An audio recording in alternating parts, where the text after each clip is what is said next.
$10 million in a separate drawing. Plus, players have 3 nights a week to play Powerball. Now Monday nights.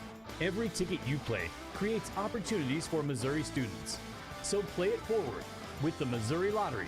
Play responsibly.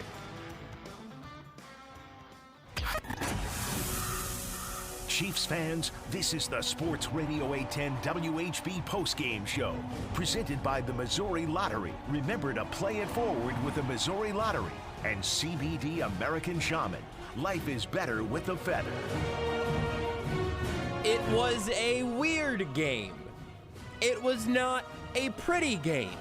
It was a game with some ups, some downs, some mistakes, some positives, but above all else, it seems like that was a pretty good 2021 Kansas City Chiefs football game, and a victorious one for the Kansas City Chiefs. We'll talk about it here throughout the remainder of this December evening here on Sports Radio 810 WHB and the Sports Radio 810 WHB Postgame Show. The Chiefs are victorious over the Denver Broncos 22-9. My name is Joshua Brisco. I'll be with you for the duration of this evening's show. Beards McFly on the other side of the glass. Rudy Salazar running around and producing all around the studios here at Union Broadcasting, and plenty to talk about. Later on, we'll be joined by the one and only Matt Derrick of Chiefs Digest. We'll bring you the press conferences from Arrowhead live from the players at the podium. We'll also hear from Andy Reid. We'll hear from Vic Fangio at some point in the evening. Maybe we hear from Teddy Bridgewater, other members of the Broncos. We'll figure that out as the night goes on. But I usually like to leave a Chiefs game with some sort of revelation, takeaway, prevailing thought of some sort. And I don't think that there necessarily is much of anything earth-shattering that you take from this game tonight. Here's the biggest thing. I told you I didn't really have a big thing, and I do have a big thing. I do. But it's not from this game. It's about literally everything else, kind of other than this game, and to some extent including this. Right now, with a newfound record of 8-4, the Kansas City Chiefs are tied for the best record in the AFC. They are 8-4, as are the Baltimore Ravens, who lost to the Steelers today, the Tennessee Titans, who have been on a slide, and the New England Patriots, who are, yes, the 1 seed in the AFC as things currently stand, with Mac Jones as their quarterback. They are talking to Daniel Sorensen on NBC. We will bring you that as well. We joked that we might get a Dirty Dan player spotlight. We are, in fact, getting that because, of course, it's just the perfect payoff. This is the Dan Sorensen experience. We'll talk more about him in a little bit. But here's your big thing. I have a tweet. Well, I've closed it now. I think it was October 11th is what's stuck in my head. As the time that I tweeted, much to my own shock at the time, that in the second week of October, it felt like the Chiefs' chances at the number 1 overall seed in the AFC were basically gone. They had basically evaporated, which was a wild place to be, and it was because of the tiebreakers, because of the way the Chiefs lost the games that they lost. And look, it's still an uphill climb, an upwards battle, whatever the different vertically based turns of phrase are. Uphill both ways in the snow. Sure. It's all of those things. Because the Chiefs did still lose head-to-head with the Titans and Ravens and Bills. They'll have a chance to even things out with the Chargers and take advantage of their game against the Bengals and all of that. Right now, they've got a worse conference record by a lot than the Patriots do. The Patriots right now are 6-1 in the conference. The Chiefs are 2-4 in the AFC. 3-4 now, excuse me. Hasn't accounted for tonight's victory for the Chiefs. So there are still a lot of hurdles for the Chiefs to clear if they are going for the 1 seed at this point. And I'm not even sure if that's a necessary part of the conversation for tonight. But I sure think that it is. Because even if this isn't the thing that parlays into a 1 seed, a hosted AFC championship game at Arrowhead again, all of that. And I'm not going to put the cart before the horse on this, but we're going to talk about the actual football team that we saw tonight as well. But it is just, I have whiplash from the last 2 months of football. Everything that reasonably could have gone wrong went wrong for the Chiefs. And then they won a bunch of games in a row. And now here we are. Now, again, look, they would need to finish an entire game better than everybody currently in front of them. They need to finish a full game better than the Patriots and the Titans and the Ravens and the Bills. And then, by the way, the Patriots and Bills play tomorrow, which you'll be able to hear right here on Sports Radio 810 WHB. And if the Patriots win that game, they'll have the best record by themselves. If the Patriots lose that game, they'll be an 8-win team, as will the Bills. All of that. Beard, your talkback button is simply ineffective today. It has not been working. We have the interview with Dan Sorensen after the game, if you want it. I do. Whenever we want it. I do. We will get there. We will get there momentarily. Because I do want to hear Dan Sorensen moments after the game on the field. I think that's wonderful. I'm glad that's who ended up on the side there. But with tonight's game being just another data point right now, this is not me telling you that whatever the Chiefs showed you tonight is the reason that they're actually going to be the 1 seed. Right now, they shouldn't be favored to be. Because the Patriots can be a game and a half up if they win tomorrow. If they lose again, then everybody's a half game up on the Chiefs. But just as a follow-up of sorts, even just to the conversations we had after they beat Washington, or after they beat the Giants and the Packers in those games, beating Taylor Heineke and Daniel Jones and Jordan Love in those games. Beating those teams, even in ugly, unconvincing fashion, mattered because that does impact your win-loss column, and wherever you're at in the standings is directly correlated to how long you have to figure it out. Beating a couple of those teams gave the Chiefs time to let their defense come together into a place where not only are they no longer a liability, they've actively been making plays these last several games. The defense playing well right now can keep the Chiefs in the number 1 spot in the AFC West, which is probably where we really should be spending most of our conversation right now, because that's something the Chiefs fully control. But if you look at where this division stands, they're in first in the AFC West, keeping their head well above water now, in a way that will allow the offense to continue to tinker and evolve and try to figure out the solutions and causes of some of these problems. But they don't have to figure that out from the bottom of the standings. That's kind of where I land throughout the games that have sort of felt somewhat like this. And to talk specifically about this game tonight, this felt a little bit more, well, it felt a lot more like the Giants and Packers and even to some extent the Cowboys games, more than it felt like the Raiders game where they put up 40. The offense has had one real offensive explosion this year, all the way back to the Eagles game, I think. They crossed 30 against Washington, but that was still a bit of a split game production-wise. Raiders game was fun, and something we've seen multiple times this year already. The Chiefs offensively started out looking like their good old selves and then had various forms of struggles. Weirdly, just sat on the ball at the end of the half with a minute and change left and a couple of timeouts. That was very weird. There were some just bad choices by Andy Reid in this game. I'm not going to dwell on all of those at the moment. I'm not sure if they're the most important thing right now, but there were some poor choices made from a coaching perspective. It was very weird.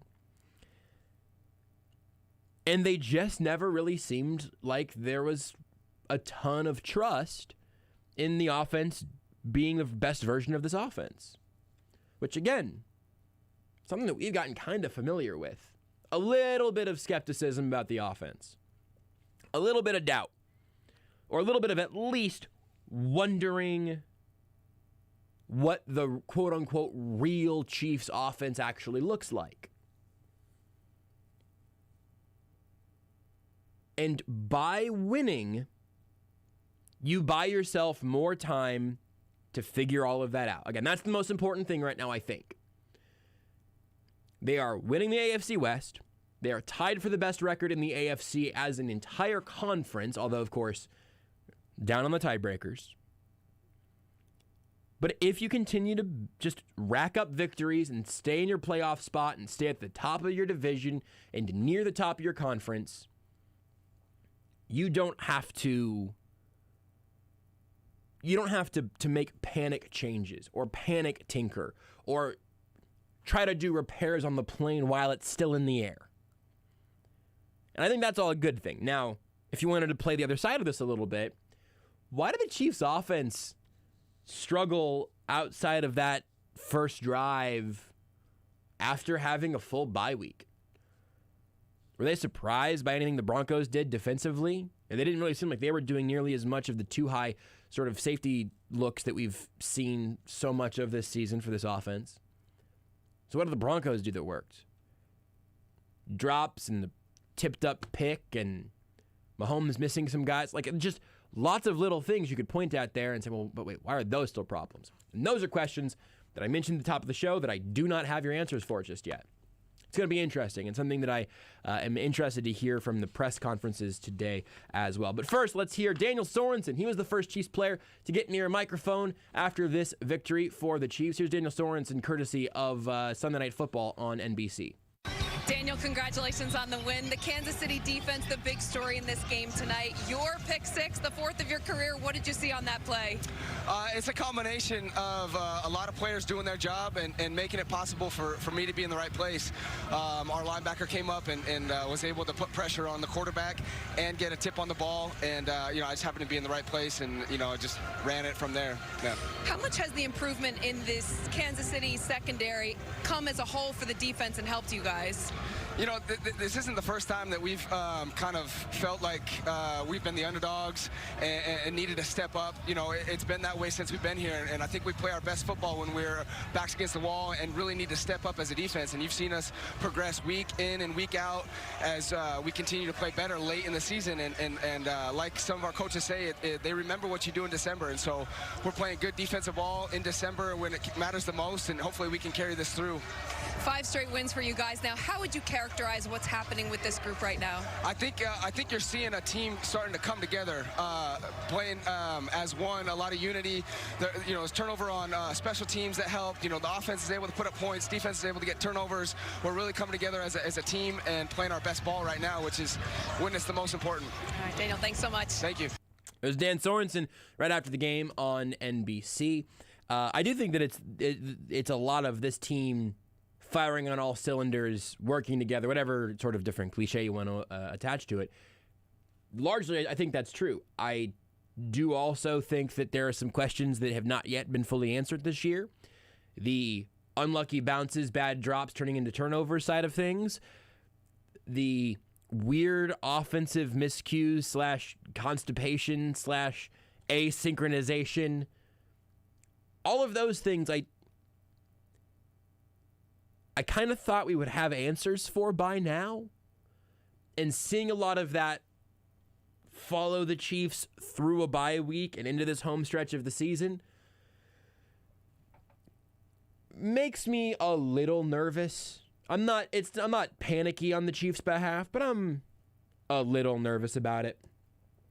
It'll be interesting to see just how this continues to evolve. I just hope that we're not having a different version of this conversation in a month and a half, and it means it's the conversation we're having after their last game of the season because they didn't get it figured out in time. Like, it is December. Defense, I'm not worried about. They gave up a really long drive, some rushing yards. They lost time of possession. None of that matters to me. That's okay. Feel pretty good about the defense. And I think I know what they are in a pretty narrow range now.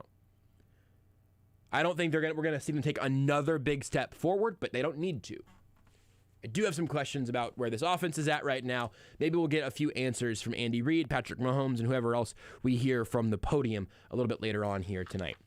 We'll take some calls starting in about 30 seconds from now here on Sports Radio 810. But first, I need to tell you the show is brought to you by the Missouri Lottery. Remember to play it forward with the Missouri Lottery. More play and more power with Powerball with Double Play. For an extra $1, players have the chance to win up to $10 million in a separate drawing. Missouri Lottery. Play responsibly. It's also brought to you by CBD American Shaman. When Kansas City scores, you score big at your local CBD American Shaman. Our team's score is your % off. They scored 22 points tonight, so you get 22% off all day tomorrow. CBD American Shaman. Life is better with the feather. Let's go to the phones here, and George got in first this week. George, what's on your mind? Well, sir, do we have a run defense at all? Yes, I'm really not worried about it. I know that might sound ridiculous because the Broncos had a 45-minute long drive, but I'm really not that worried about it. Because? They didn't score. You know what I mean? And that's for one specific drive, but generally speaking, you can't beat the Chiefs by running the ball unless you also do it with touchdowns. And at the end there, the Chiefs held up on that. Well, I just kept feeling like it was foosball football. Okay. They kept moving. They just couldn't get it into the goal. I get that. Right. But they kept moving. Yep. That's going to still wear down your defense. And on a good running team, I don't know if they're going to face any more good running teams toward the end of the season, but on a good running team, that's going to hurt. Yeah, and I don't love that that's where they're at as a unit. It would be great if they would have come in and shut them down today. But also, they've done a pretty good job this year. I think that one drive is going to largely stick in people's minds, and I think it's the outlier of what this run defense has been, at least kind of in the Renaissance. Go back to the Giants game, post Derrick Henry. Okay. I'll buy it for now. Like I said, I don't think they're going to face another good running team between now and the end of the season. Mm-hmm. But I don't know if we're going to get the Titans in full strength either if we get into the playoffs. Right, absolutely. Yeah, I agree with that. And my boy Byron, he's still there. Yes, and I'll tell you what, he had one of the most interesting games of the night because he had 2 bad drops, 1 great catch, and then a great special teams play. Up and down, but in a good exclamation point at the end there. There you go. That's what you were saying at the very beginning. It's kind of like, okay, we won the game. We did it as best we could. Yep. We can do a lot better, and we should be doing a lot better. Yep. But, hey, a win's a win, and we didn't get a loss. Yep. That's all you really end up with at the end of the night. Yep, that really is it. George, I appreciate you ending up here at the end of the night with us here on the show. Always good to hear from you. Enjoy. Thank you, George. And that's the thing is, it's weird that we've had this many of these versions of these games this year. We're going to have literally half a dozen games already at this point that I think you could look at and go, well, I'm not really sure that moved the needle one way or the other that much, but they won, and that's okay. And it is okay. They got to be able to answer some of those questions by January, in late December. And we're in December now. Next up, we'll go to Sean. Sean, what's on your mind? Hey, how you doing, bud? Good, how are you? Yeah, I just heard the last caller talking about the run defense. Mm-hmm. I wouldn't be too concerned about the run defense. I mean, I think the last time we gave up a 100-yard runner maybe might have been week 2 with Lamar Jackson. I think that's right. Yeah, I wish I had that up ahead of me right now. I'm going to see if I can get that figured out. I think I'm pretty sure that was the last time we gave up a 100-yard rusher, but I wouldn't be too concerned about that. I would be very proud of how the defense has turned it around, and how they looked tonight was outstanding. I loved it. Great defense. Offensively, we came out, put points up. Could we have did better on offense? Of course. But defensively, I think we're heading in the right direction. I think this offense, the team is heading in the right direction. Right now, Kansas City is the team to beat. I mean, that's just point blank. I mean, we're looking very good. And, as far as AFC goes, I really don't see a team that down the road is going to be that much competitive than us. So, to me, I mean, I'm being optimistic, and I think, it's going to be another Super Bowl run. That's what I'm thinking. I mean, I'll listen off air and hear your thoughts on that. Well, great win tonight. Go Chiefs. Appreciate it, Sean. Well, this is the crazy thing. And first of all, Beards just said this is the most rushing yards given up in a game from the Chiefs since the Ravens games. Right? The Ravens had 251 yards, which is a little less than 100. However I want to say that. Is the almost Broncos had 100 154. Right. There And we nearly go. 100 yards more in that Ravens game than the Broncos put up tonight. The closest one besides that was the Packers had 122 and the Bills had 121. Okay, you got that a lot quicker than I did. Good work, Beards. I am scrolling Pro through. Football Reference, I'm on my baby. 5th Pro Football Reference tab, trying to just get the game logs figured out. So, and there are better ways of doing that than just simply yardage totals and all of those things. But yeah, it really hasn't been an issue for the team altogether. But again, I understand that if you, like George, are looking at that one crazy drive the Broncos had tonight, which was crazy. You go, wait a second. Is the run defense back to being broken, as it has been at various points in years past? And I think it's too soon to hit that panic button. Deshaun's question in feeling of, you know what, I think the Chiefs are the team to beat. Here's the thing, okay? Back to the standings in the AFC really quick. I give you, and I'm going to pick names that I think are going to, lean in the Chiefs' favor here. So I'm tainting the pool. We can't do anything. Yeah, got you, Beards. Thank you. Okay, sorry.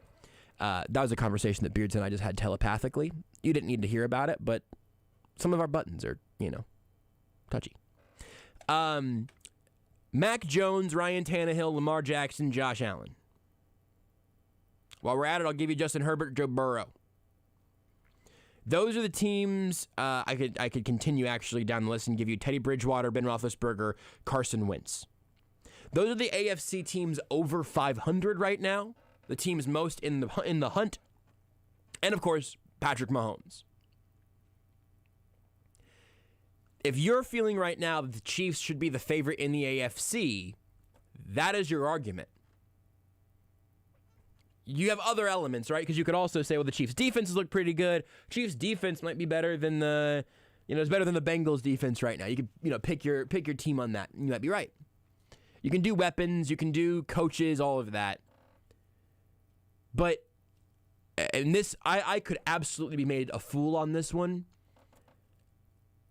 I just am not ready to tell you that Mac Jones is going to beat Patrick Mahomes in a playoff game. I know it's really about Belichick.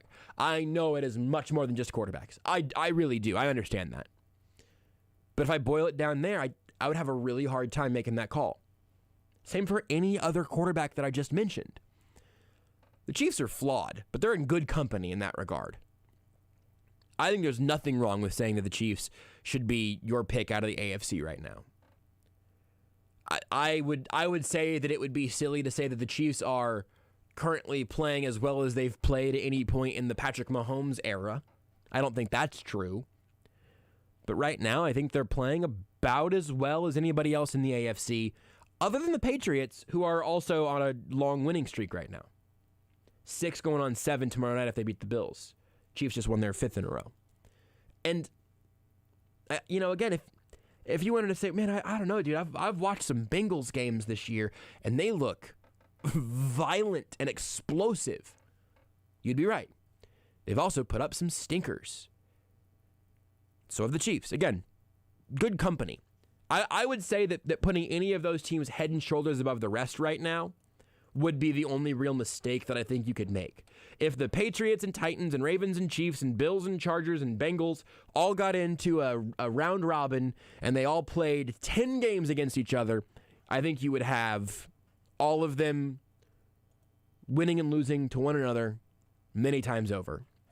I do not think that there is in the current versions of these teams, I don't think that there is a knock your socks off team. Even the Patriots, like they're doing this on a stretch right now of Jets, Chargers, Panthers, Browns, Falcons, Titans. Is that more or less impressive than Giants, Packers, Raiders, Cowboys, Broncos? It just seems very similar to me. And I believe that the Chiefs have a higher ceiling than the Patriots do at this point because Patrick Mahomes' ceiling is higher than Mac Jones' ceiling. And I think that's super reasonable, honestly.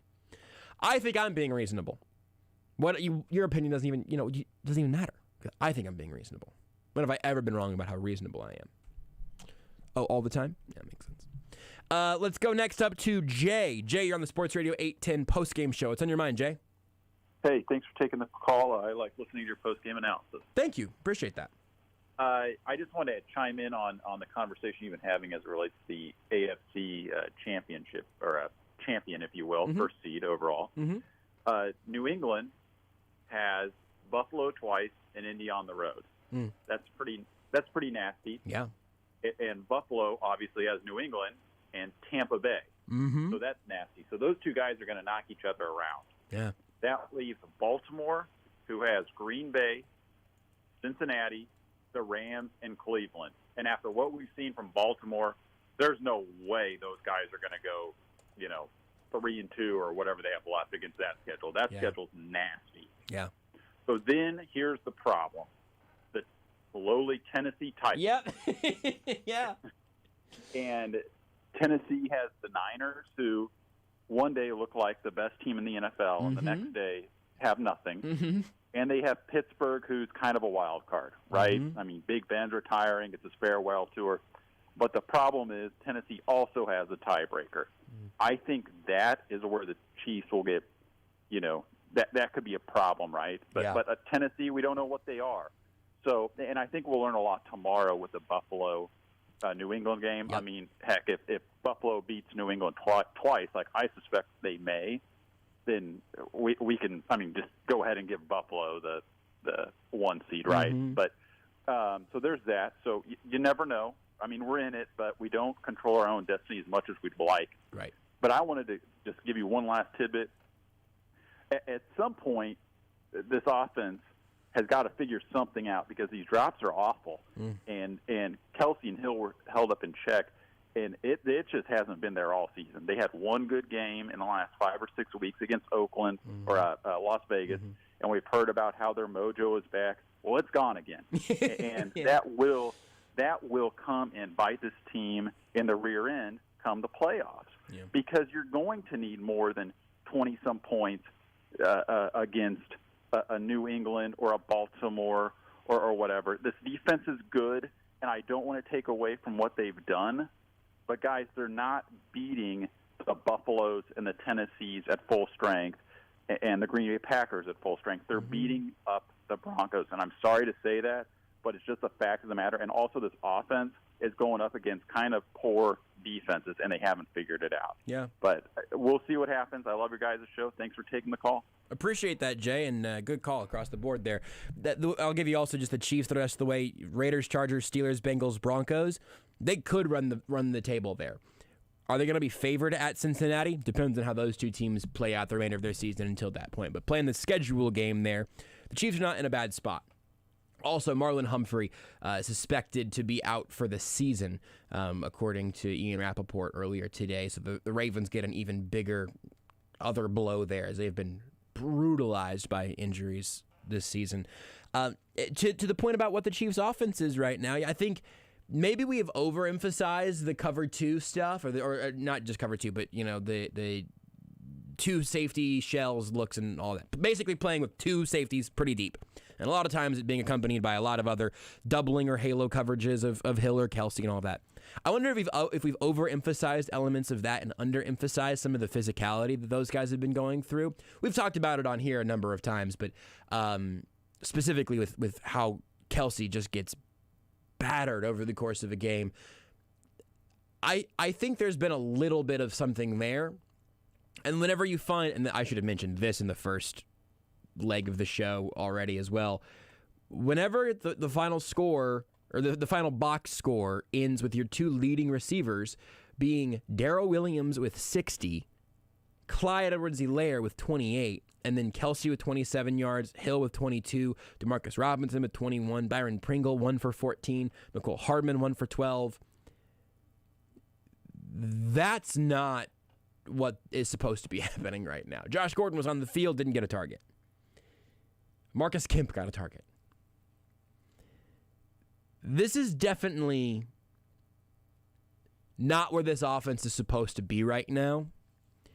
And I think that your options are to either say that Hill and Kelsey haven't been able to do everything that they've been able to do in years past, which is partially true, especially on the drops and turnovers. It's been a problem for both of them.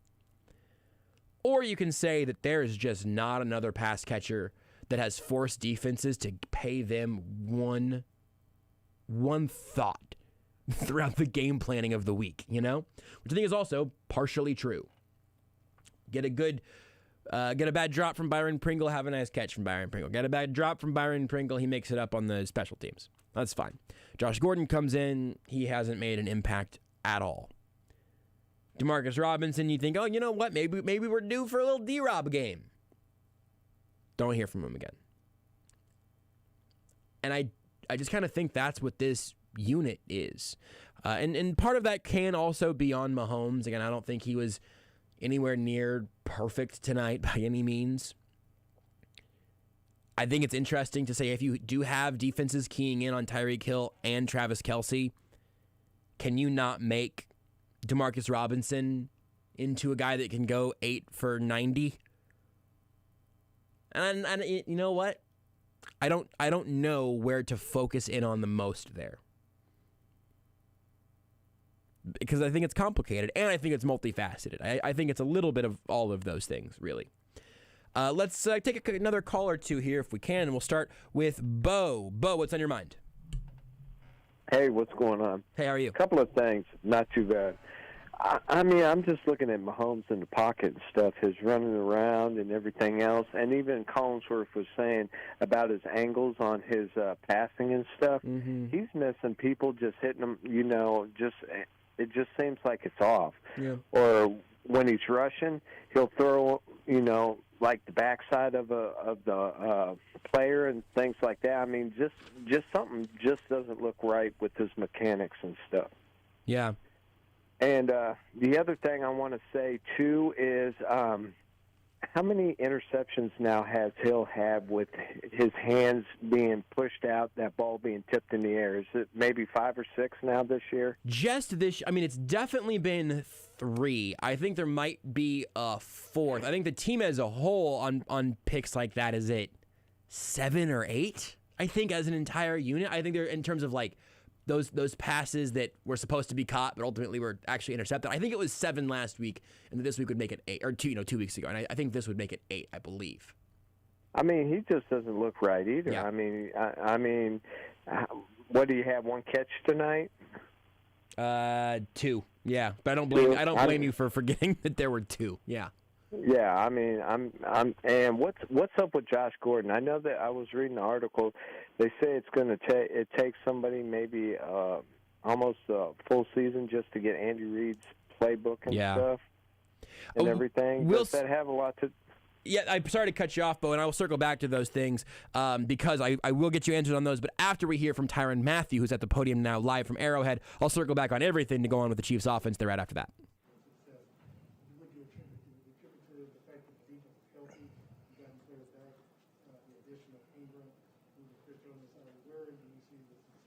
I mean, listen, you could probably say all that. I think at the end of the day, mostly it's just been a commitment to each other, just believing in each other, not letting outside noise, kind of dictate the way we feel, dictate the way we approach this thing. So, yeah, I'll just probably say it's just been a total team effort just to stay committed, to each other. That's what you saw, the defense being healthy, what we could have seen, I guess, start the season, the defense would have been as healthy as it is now. That's what you all expected from the season. Yeah, I mean, listen, man, I think everybody in our locker room would really have probably wanted to start the season much better. It didn't go that way, but we can't necessarily worry about that. It's all about moving forward, and then, like I said, staying committed to team. Tyrann, what was it like for Dan Sorensen earlier this season? Well, yeah, I mean, he take a lot of heat, man. So it's good to see him make big plays. Like I know, like our teammates know, we rely on him to do a lot. In our eyes, he's a special player. A very smart player, a player that can really do a lot of different things. And so it's good to see him kind of have some success, under the bright lights. How was he able to kind of fight through what he was going through there and kind of come out the other side there? I mean, Dan's a team player. Like I said, it's all about team. And I think if you could really focus on team, you could kind of get through some of the rough patches, which we all go through as players.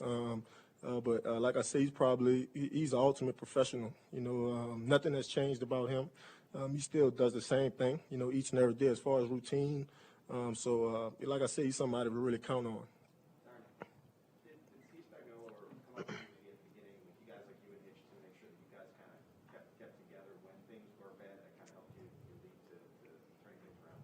Yeah, I mean, we got a lot of good guys in our locker room. We got a lot of leaders. It's not just me, a hitch. We got a lot of guys that really want to become, that, so, and they want that respect, from Spag. So, I could really just attribute it to everybody just staying together, staying committed, and then the ball have to bounce your way, every once in a while, and we've been kind of getting that. But it's good to get a win in the division. For them to have a 20-play drive and not get anything out of it. I mean, that's defense, though. It's all about kind of weathering the storm sometimes, dealing with sudden changes, just being able to handle, all those different things. At the end of that 2 fourth downs on the drive. What's it like in today's game? Know that you're going to have to deal with 4th downs. You used to be, you get 3rd down, you think you're off the field, and that's just not the case.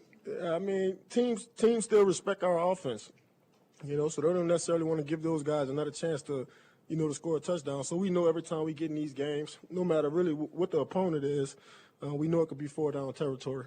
Can you take us through the Sorensen interception, your view of the play, how you saw the thing happen from your perspective on the field? Oh, yeah. I mean, we was in an all-out blitz, and Dan had the running back.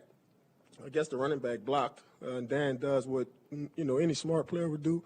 He just found some work, and the ball came to him, and, the rest is history. You tweeted out a photo, I think it was Super Bowl week of Dan. Do people just maybe not understand how much work he puts in? I think people forget how hard this game is sometimes. Like, you're dealing with the best athletes in the whole world. You know what I mean? And but like I said, man, to see him just kind of weather all that, stay committed to his team, he never changed. I think that says a lot about him. A couple more guys. You guys got a lot of success the past couple of years, even as a defense. And you always talk about the doubt. You got it, you got it. Do you guys use that doubt as a motivation? Every now and then. You know what I mean? Like, you kind of use things as bulletin board, really material, but for the most part, this is all about the guys in the room, trying to believe in each other, and just trying. I still don't think we played our best game yet, so hopefully that game is, the Super Bowl. I don't know, but, we're just trying to keep going, man. We're trying to continue to push, and, obviously, this is a big stretch for us. We're dealing with all AFC teams to kind of close the season out, so it'll be important for us to kind of win all these games and put ourselves in a position where, our fans can really, show that impact, in the postseason. Last one, Nate. Tyrann, this is your 3rd year with the Chiefs. In each of those years, you guys have gone on a 5-game winning streak. The defense has gotten better throughout the course of the season. What is it about Spags and his assistants that allow you guys to sort of get better as the sort of progresses? I mean, well, I think for one, we realize, nobody's really coming to save us, and we got to figure it out. And then I think, another part is just committing to team. It's all about team. It's team first, team second, and team last. And, like I said, if you could keep that in perspective and find something to get better at, at the end of the day, you'll be able to help your team, when it really matters the most. All right, thank you. There's Tyrann Mathieu here on Sports Radio 810 WHB Kansas City. I'm Joshua Brisco with Beards McFly and Rudy Salazar producing the show tonight. Our Sports Radio 810 WHB postgame show breaking down the Chiefs' victory over the Broncos 22-9. We are, as I mentioned earlier, doing repairs on the plane in the air here, so we'll let you know if who we're gonna hear from next, what's gonna be up next, and what buttons we all need to press. Also, / when we can take some more calls. We've got a couple open spots if you want to hop in line, 913-3810810 if you would like to wait on hold for a little bit. But a few people will be ahead of you, and we want to bring you all the live pressers that we can. Sometimes it happens really fast, and I accidentally cut off Bo, our last caller, because Tyrann Mathieu shows up at the podium. Sometimes there are long breaks between players. So right now, I should tell you that bit of Tyrann Mathieu is a good chunk of our locker room report right here on the Sports Radio 810 WHB Postgame Show. The Chiefs Locker Room Report is brought to you by Twin Peaks. No one does football like Twin Peaks. Whatever your preference, they have everything from tequila cocktails and an extensive bourbon category to top-shelf spirits and cocktails served over ice balls. Local craft beers and handcrafted whiskey cocktails round out an adventurous drink menu, second to none. And don't forget about their 29-degree man-sized drafts at Twin Peaks. Real quick here, I want to get back to a couple things that Bo mentioned, talking about Mahomes seeming off. We'll hear from Patrick Mahomes later in the show. I look forward to hearing about some of that. He also mentioned, the broadcast talking about Mahomes' arm angles and things like that. I really hate ending up at a place where one of the things that gets praised for 2 years is his unique ability to throw from different platforms and at different arm angles and to do these incredible things that no one else is really doing. And then in a stretch where the offense is out of sync, now we're talking about those things as these enormous red flags, talking about the arm angles, talking about Mahomes having the worst mechanics of any quarterback in football, which is something that came around a few weeks ago, nationally, that is. I think there is an overwhelming inclination to just go extreme and to try to be overreactionary and to have hot takes and things like that I just don't think serves anybody very well. Patrick Mahomes has very untraditional mechanics, and it has brought incredible plays and a Super Bowl. And I'm sure there are also times where if you had a quarterback throw it like Kirk Cousins, it would have gotten to point A to point B better, or easier, or more successfully, or whatever.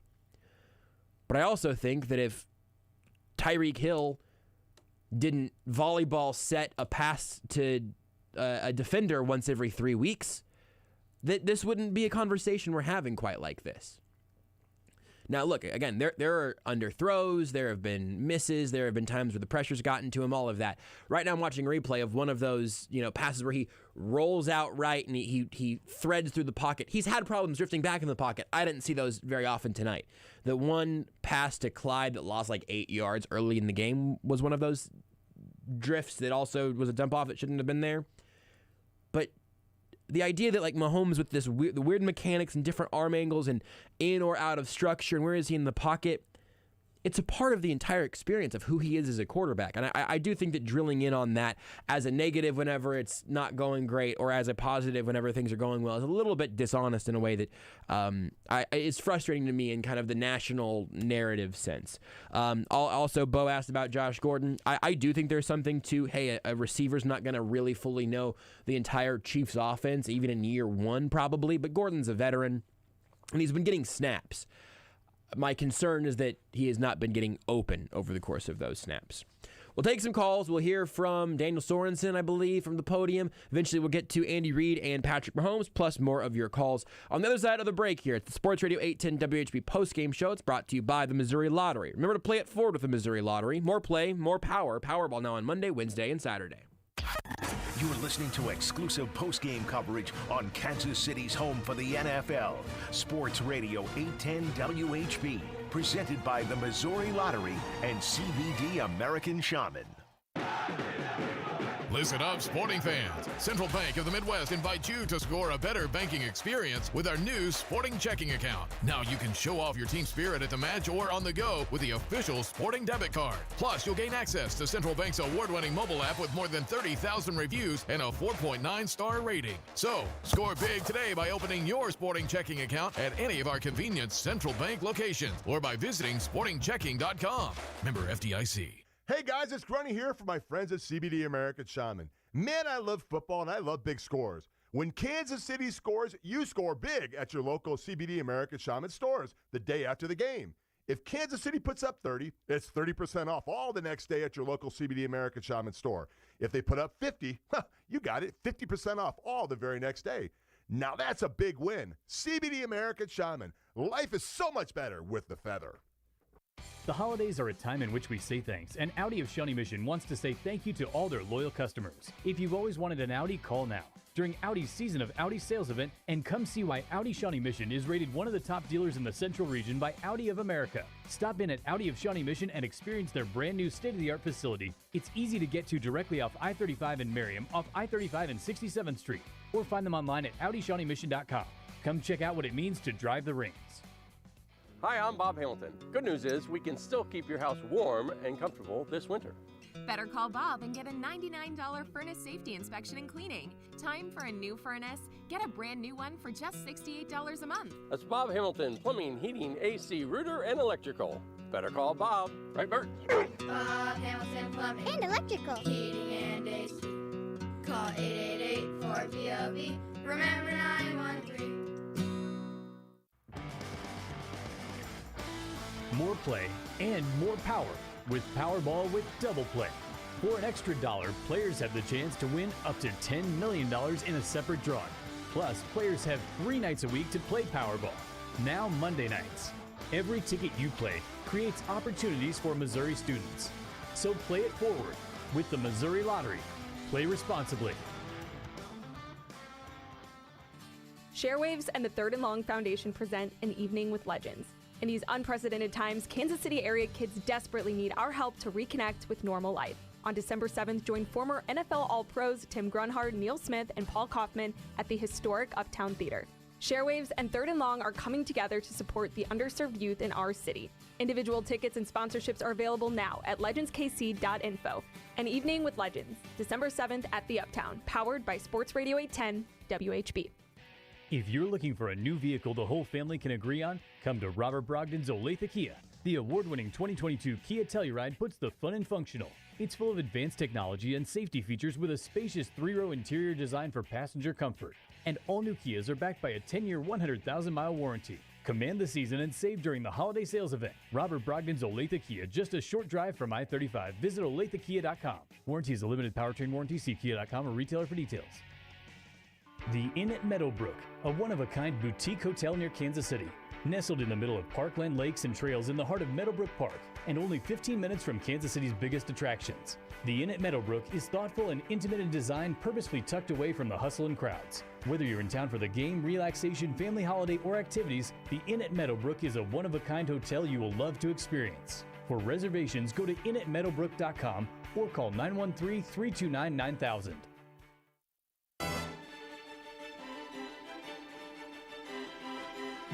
Can they keep the drive alive? Bridgewater under pressure, headed as he throws. It's intercepted by Daniel Sorensen. And Bridgewater can't knock him down, and Sorensen's going to go all the way for a touchdown. That's Daniel Sorensen's touchdown. That's our sweet play of the game, brought to you by Andy's Frozen Custard. 'Tis always the season at Andy's Frozen Custard. Stop by now for their famous Santa Brownie Sundae, made with store-baked brownie, or try the Andy Nog Shake. Perfect for a midday pick-me-up, and make it rain Andy's gift cards this holiday season. A perfect stocking stuffer starting at just $5. Andy's Frozen Custard. We know where you got that grin. Certainly a lot of Chiefs fans grinning after Dan Sorensen's touchdown. He's at the podium right now, live from Arrowhead. Teams, Byron forcing that fumble and recovering it. We had a big 4th and 2 stop in the red zone after the long drive. I mean, those things are important. You know, if you get a pick 6 and lose, and that, you know, it doesn't feel good. It's good when you can play team complementary football, and I think we did that tonight. All 3 phases, you know, working together and coming up with a big win. With your success tonight, as the season progressed, were there things that you sort of changed or wanted to change in terms of being film study, or did you try to stay consistent given your success in previous years? You know, I show up every day to work, try and do my job, do my part, and continue to grind away. Sometimes, you know, things go your way, sometimes they don't. That's the psychology of sports, right? You have highs and lows, and you gotta be able to stay consistent through both, right? You don't let the highs affect you, and you don't let the lows affect you. You continue to you know, put in the work that's got you to where you're at, and you know, I think that goes for anybody. You know, if I was to be giving advice to my son, or if you're giving advice to your son or your kids, right, you'd probably tell them the same thing. There's going to be highs and lows in sports, and you got to fight through both of them.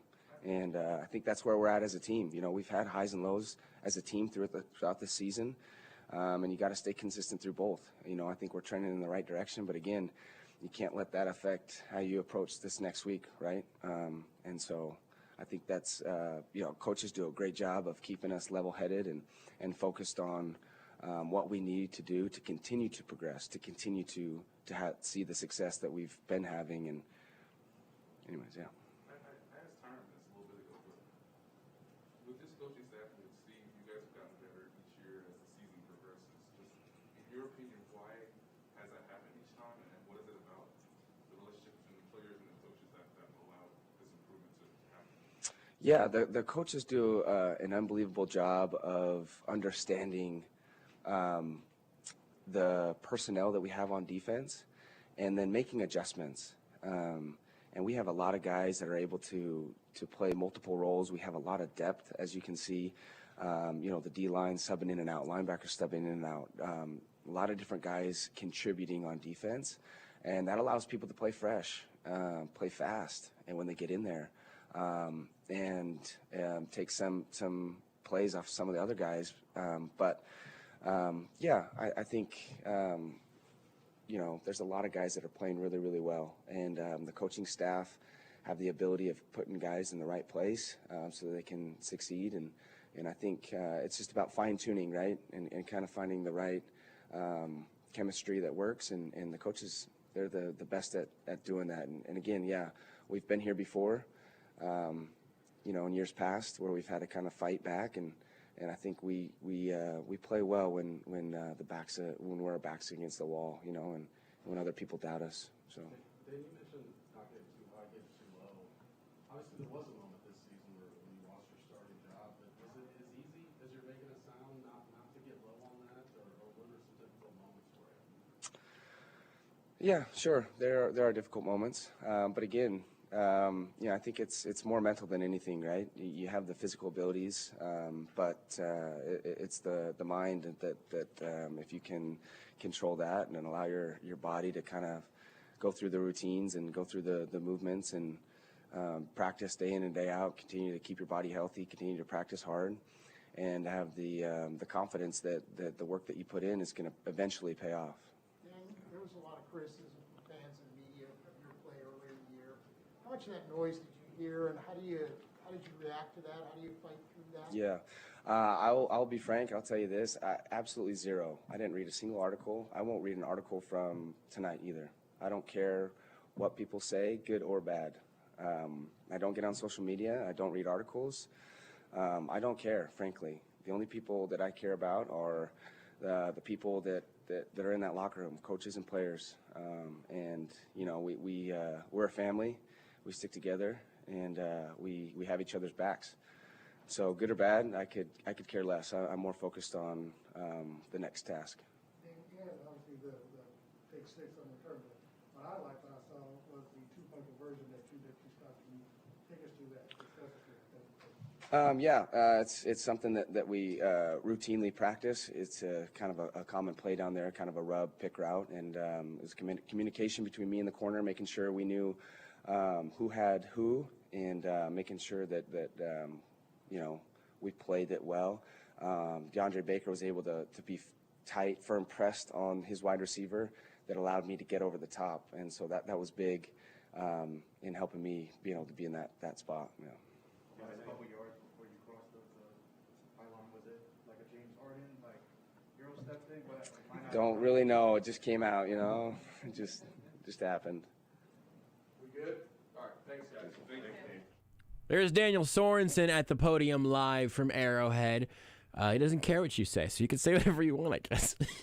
Was that a bad way for me to read into that? Is it for him to say, look, I don't hear any of that noise.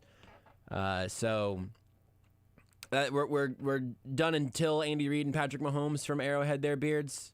Also, I want to point out, I checked to see Sorensen does not have a Twitter. No. He does have an Instagram.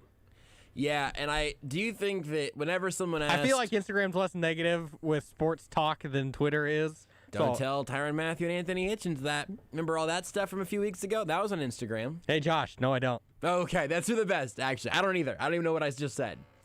I'm seeing now a little bit of info on this from 41KSHB. Look, there was a fire in some of the grass at Arrowhead on the way out there tonight. I haven't seen or heard anything about it being... Parking lot, not the field.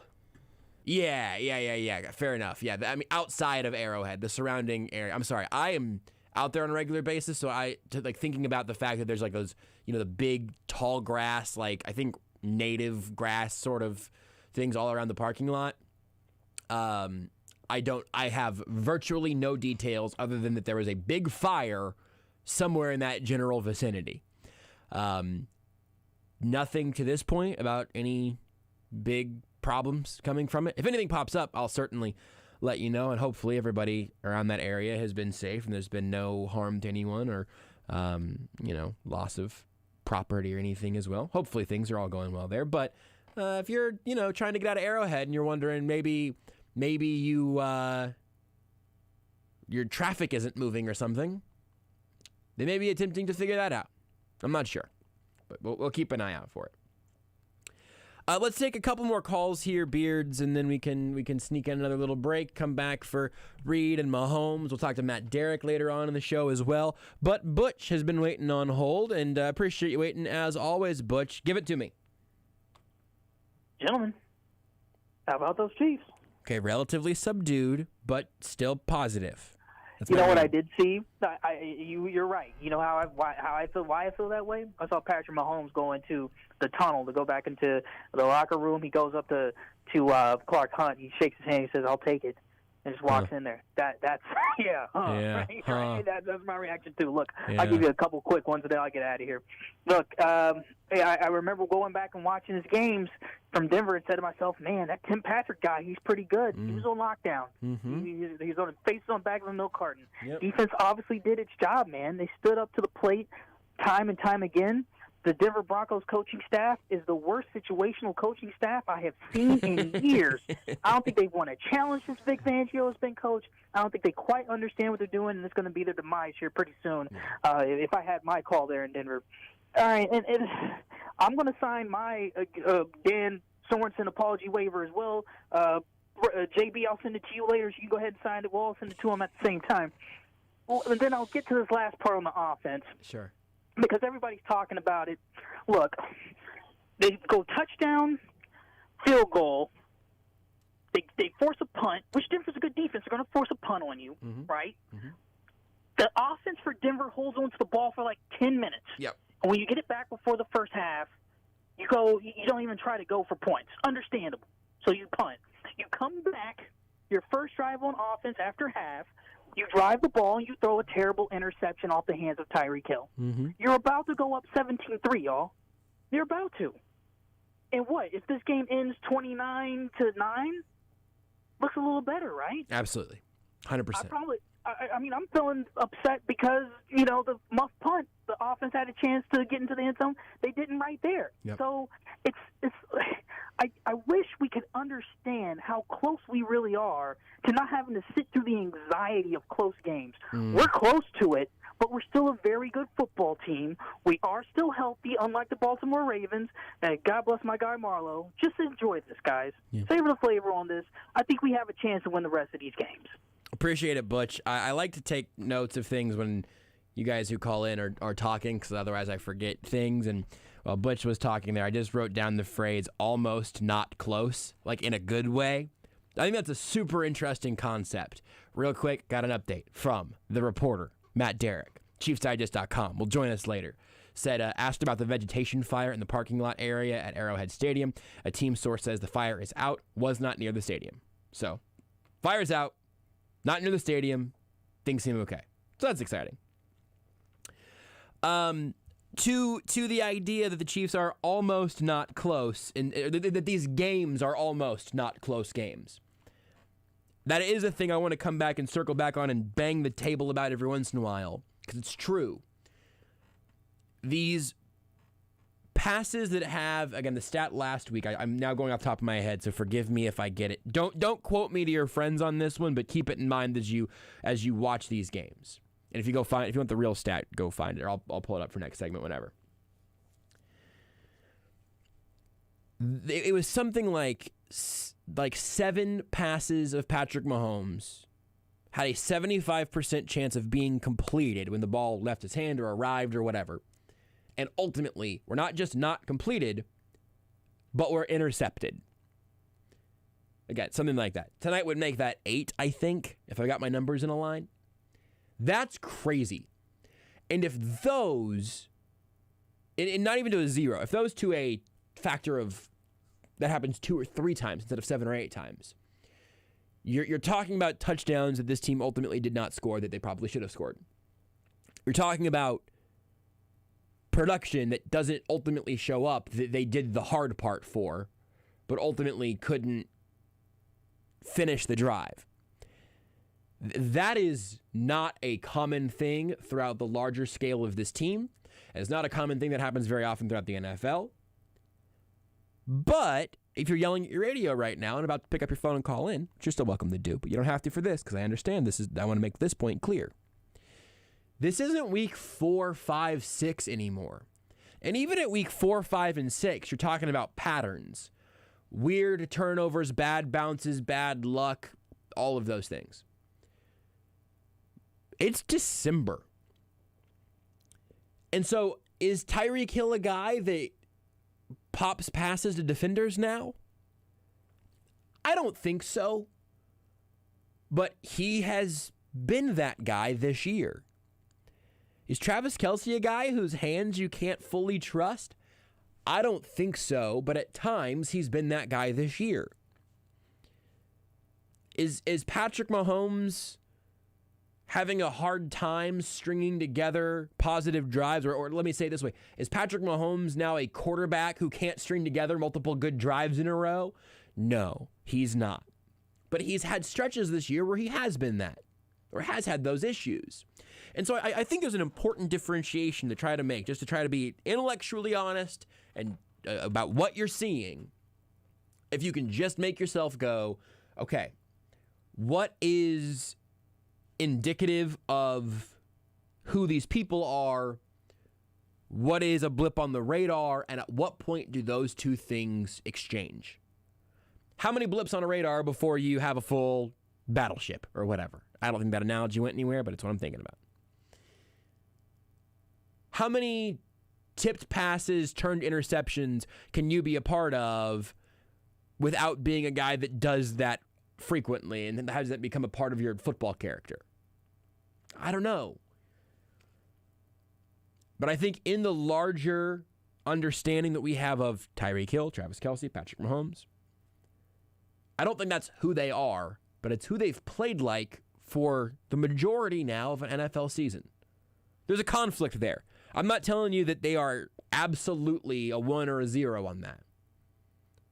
I'm telling you there is conflict, and that they're going to have the rest of this season before the playoffs start to get that figured out precisely. And they're going to need some better football if they're going to win another Super Bowl. I think that is something that's on the table, but it's not guaranteed to them. Let's go to Dan up next. Dan, hit me. Hey, Josh, how you doing? How about Willie Gay making the stop after that 20 play run by the Broncos? Boy, I tell you, he made a great play, cut off the gap and pick 6 by Daniel Sorensen. He's been taking a lot of heat this year. I understand that, but I tell you something, I like the way the defense is playing right now. Another interception by Thornhill, and the offense is going to come around. It's just the tips, and it's crazy this year. Josh, I believe in these guys, and let's take care of the Raiders, and let's Derek Carr beat down like last year when he told Gruden, let's take the bus around Arrowhead. He wins one game, and he thinks he wins the Super Bowl. Take care of yourself, Josh. Appreciate it, Dan. Always good to hear from you. 2 quick things there. One, again, talking about the offense coming around. You know the reason we believe that? It's because we've seen it. That's not the same thing as saying that the Bears' offense is going to come around. We don't know if it is. Because they're not coming around to anything. They're like, hey, maybe they can get around, but they didn't start from a certain place. I think it's totally fair to say that the Chiefs' offense is going to be able to make this full circle. Also, appreciate the shout-out from Dan there to both Willie Gay and Juan Thornhill. Willie Gay is just a good dude to have on the freaking field, man. He makes the field smaller because he's faster. And then also Juan Thornhill getting that pick today. If he would have taken it back to the house, we would have heard from him at the podium a little bit ago. That's the way that it bounces sometimes. But great for him to get that pick. And also, I don't really care that it was a penalty. That hit from Anthony Hitchens was outrageous. Strictly speaking, wasn't to that guy's blind side, but the NFL's going to call. I know they're going to throw the flag. I know. I just wish they named it something else. I just wish that the ref would go, boom, flag, intercepting team, number 53, knock that dude the bleep out. Are you kidding me? 15 yards. We can't have that. That would have felt better to me than the phrase blindside. Anyway, great pick from Thornhill that may have actually been overshadowed by the violence that Anthony Hitchens had for Broncos offensive lineman. I can't remember who it was off the top of my head, but it was violent and fun. Next up here, we'll go to Derek. Derek, what's up? What's on your mind? Hey, Josh, it's Eric. That's Yeah. Beards' fault. It wasn't That's on you. Beards. That Yep. was Beards, Thank you. Anyway, on the fire, my buddy told me that there's a fire in the parking lot, and I envisioned my truck being on fire. Yes, that was my Luckily, fear. It was not. Good, so good. I can report that. Second, I understand why Dan doesn't have a Twitter, but he had a heck of a game tonight. Yep. Third, the defense was the epitome of bend, don't break, which was kind of different than what I think we expect from Spags over the years. And then lastly, do we need to talk if Darrell really isn't better than Clyde? I know you love first-round running backs. Yes, so but much. If you look at the numbers, I think Clyde's like 10 yards more in rushing, and Darrell's 300 more in receiving or something like that on the season. So anyway, apologize for the voice. Love the show. The fans did their part tonight, and the defense did theirs. Offense, let's step up.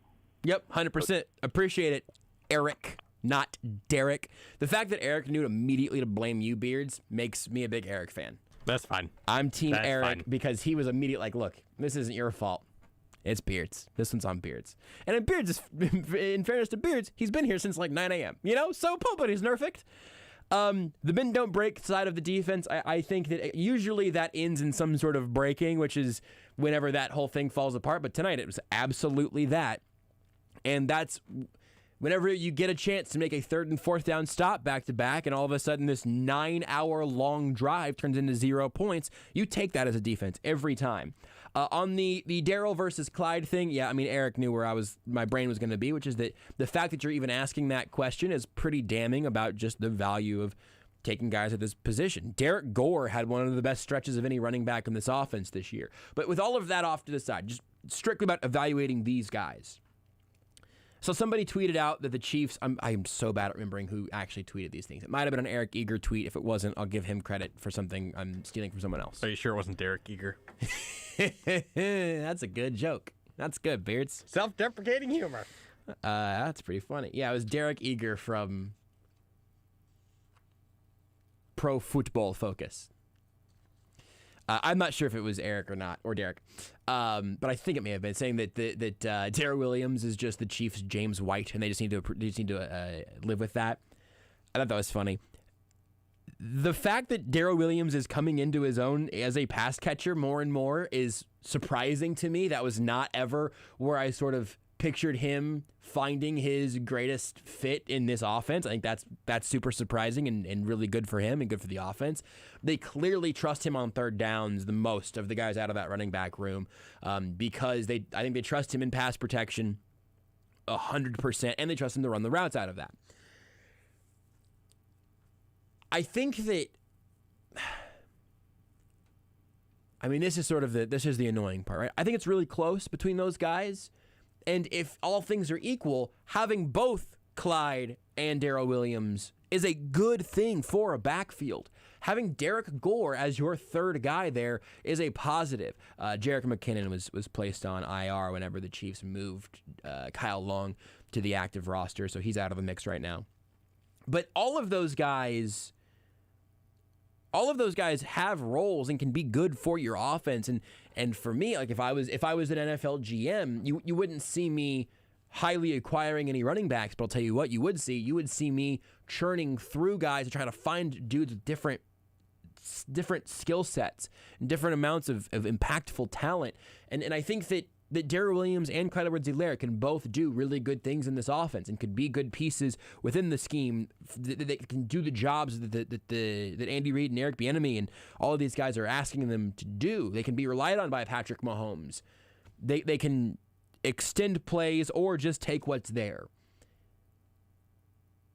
And the fact that we can't make a strong distinction of who is definitely, the best back out of that backfield, I think Clyde's ceiling is higher than Darrell Williams' ceiling at this point.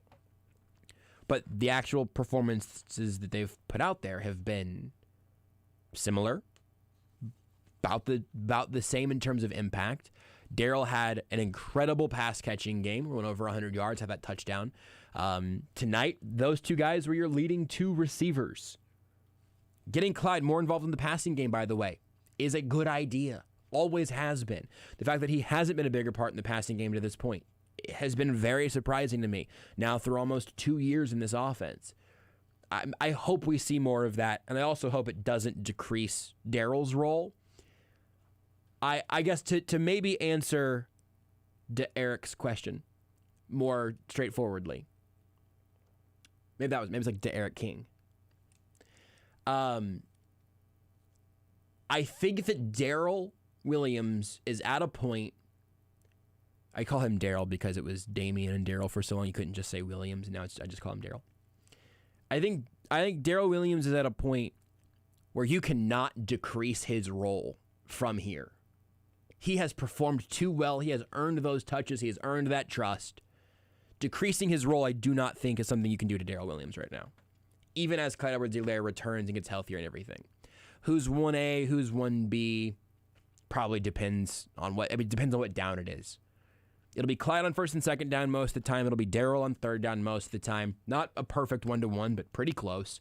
And that's going to be the way this offense evolves, which again, you'd like that first round pick to be Michael Pittman or T. Higgins. That would have been really nice for this offense, but that's come and gone already. And I made my peace with those picks and that side of where I was going to land a long time ago. So that's where we're at.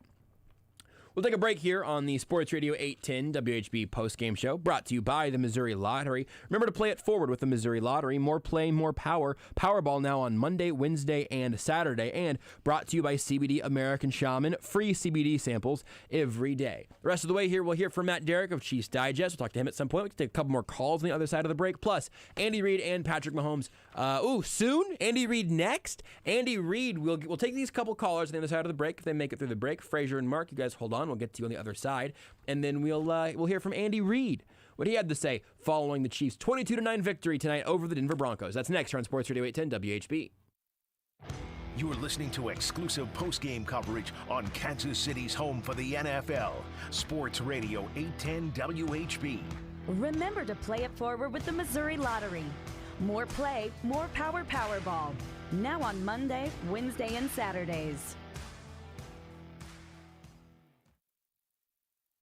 Let me tell you about my other favorite Andy from Andy's Frozen Custard. He's from KC, never misses a game, and serves the world's finest frozen custard. Grab a Pick 6 from one of 9 area locations and tailgate at Andy's. Grab one today. Hi, this is Tamara Day, designer and host of HGTV's Bargain Mansions and owner of Growing Days. But most importantly, lover of all things KC. Did you know right here in Kansas City we have hundreds of homeless children who don't have a place to call home, no bed, no new school supplies, only fear and hopelessness. Thankfully, there's a solution I'm proud to support. Community Link has ended and prevented homelessness for thousands in our community for over 3 decades. If you'd like to help, call 816-595-5553. More play and more power with Powerball with Double Play.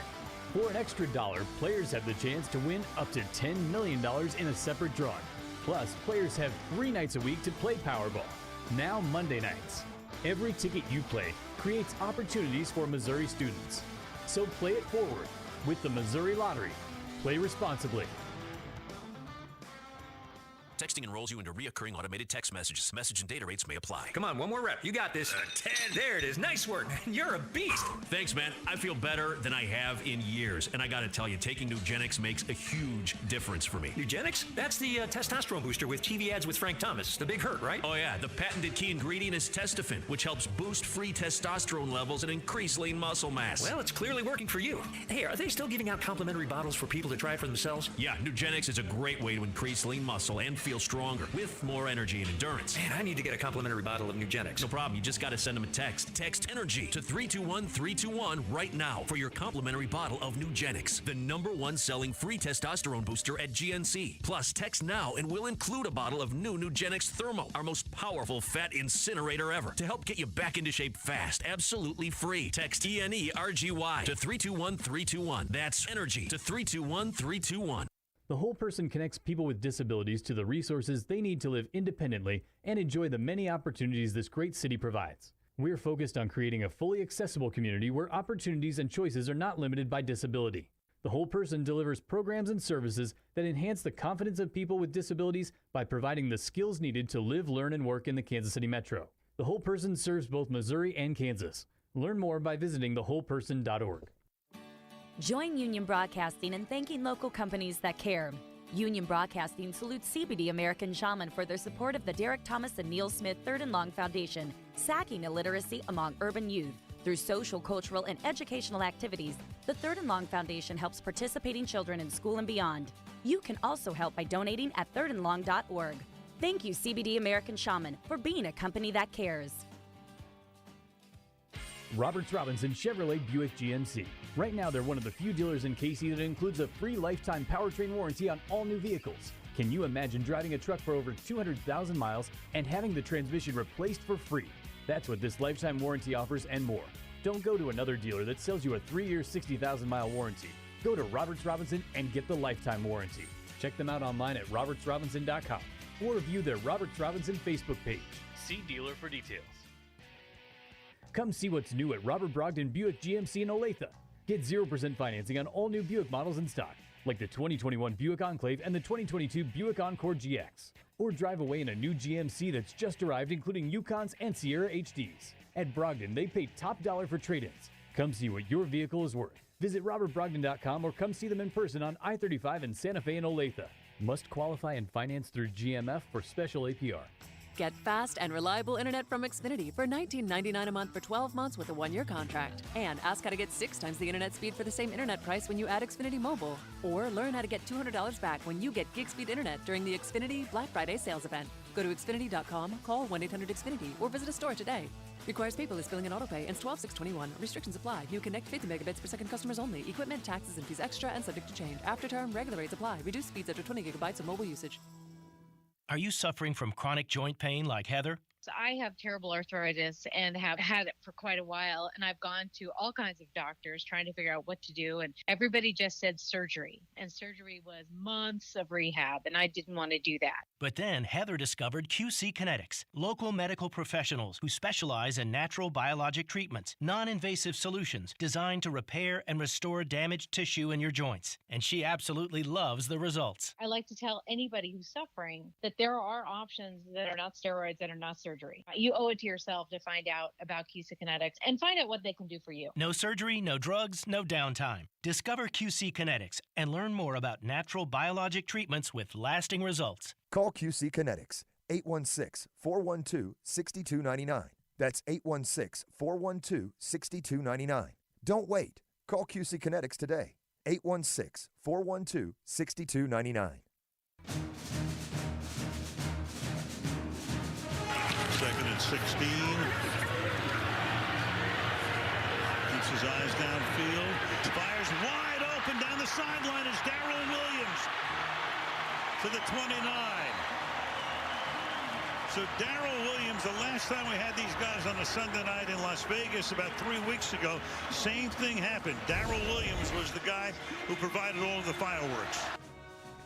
Darrell Williams is the guy for some prime time fireworks. You heard it right there. And that is our Andy Reid call of the game of tonight's action, brought to you by Olathe Subaru. At Subaru of Olathe, let your love give back during the Subaru Share the Love event. Find your new Subaru now at SubaruofOlathe.com. It's not a touchdown. It's not the biggest play that the Chiefs had offensively all year or anything. But the fact that Darrell Williams and also Clyde Edwards-Helaire both barely outpacing Williams with that play by a good amount, and then Clyde by a little bit, outpacing Travis Kelce and Tyreek Hill in this game.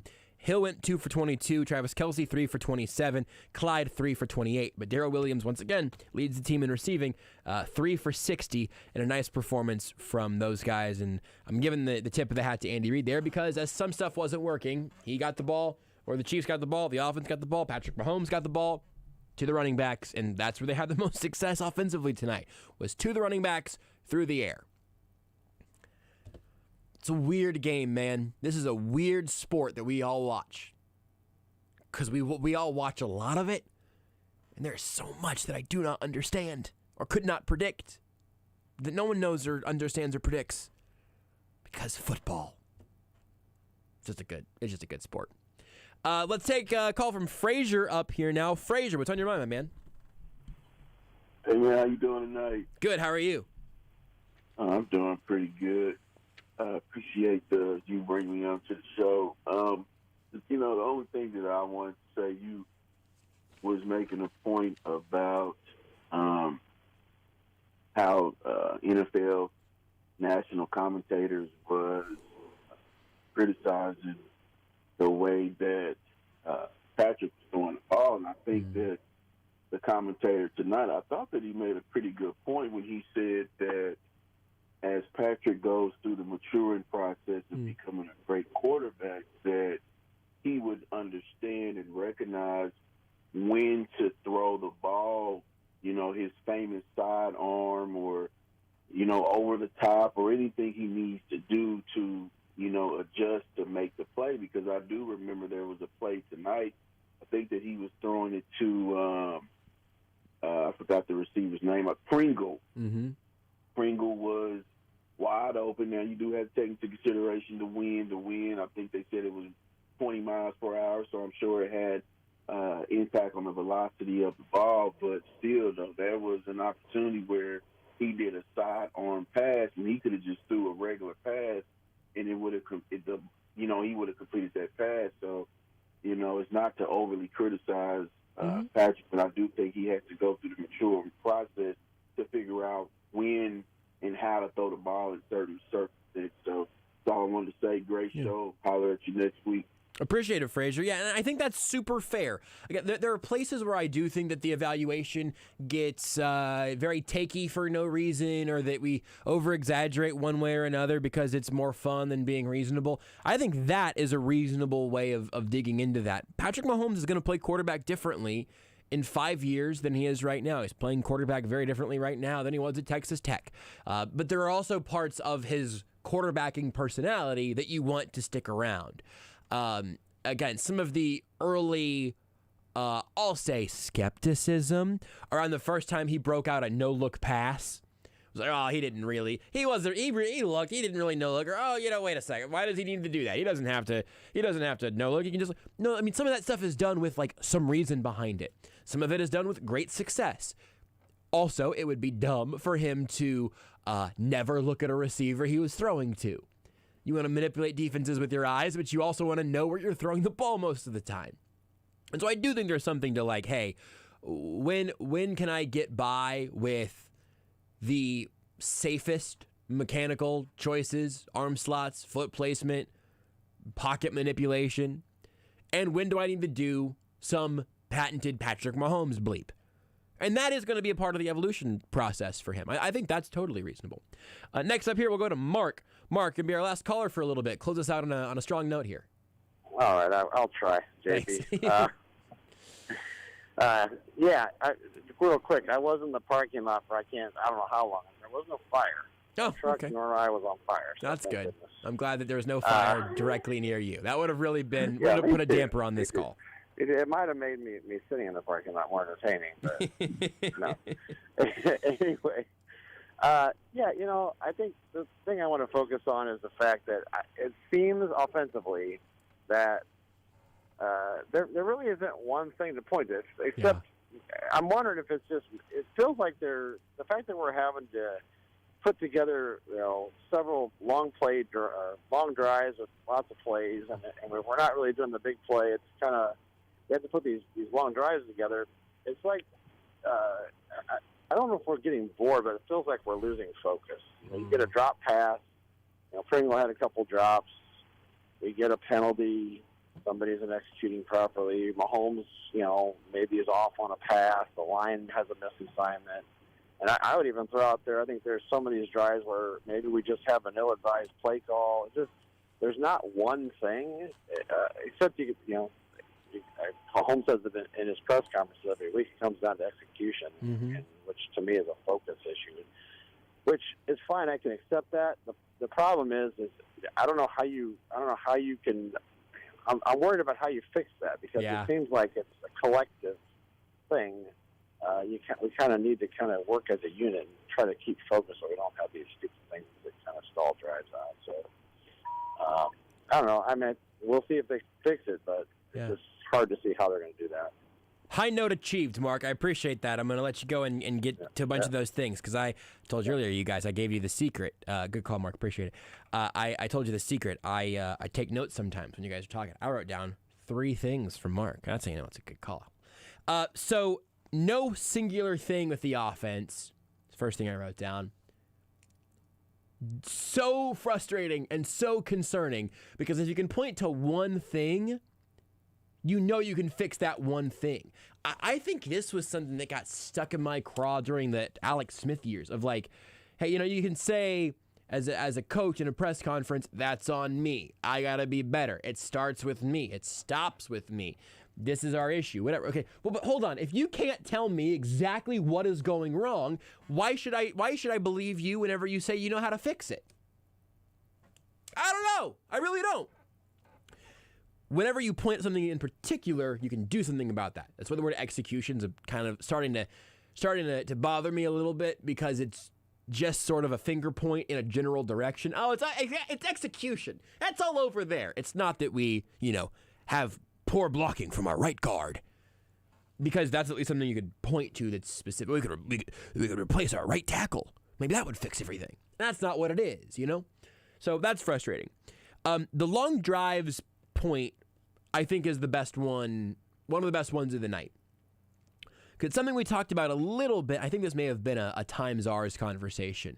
I think it's something, at least, maybe I talked about it on almost entirely sports, weeknights, Sports Radio 810, when there's not live sporting events.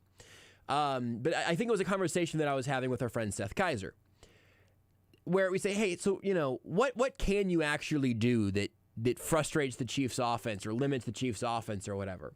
Go, well, you know what? With all these turnovers we were seeing at this point early in the season, the more plays you make them run, the better chance there's going to be of something weird happening and defenses being able to take advantage of that.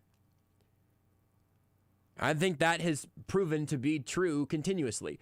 One play for 75 yards is a touchdown, and then you kick the ball back to the other team.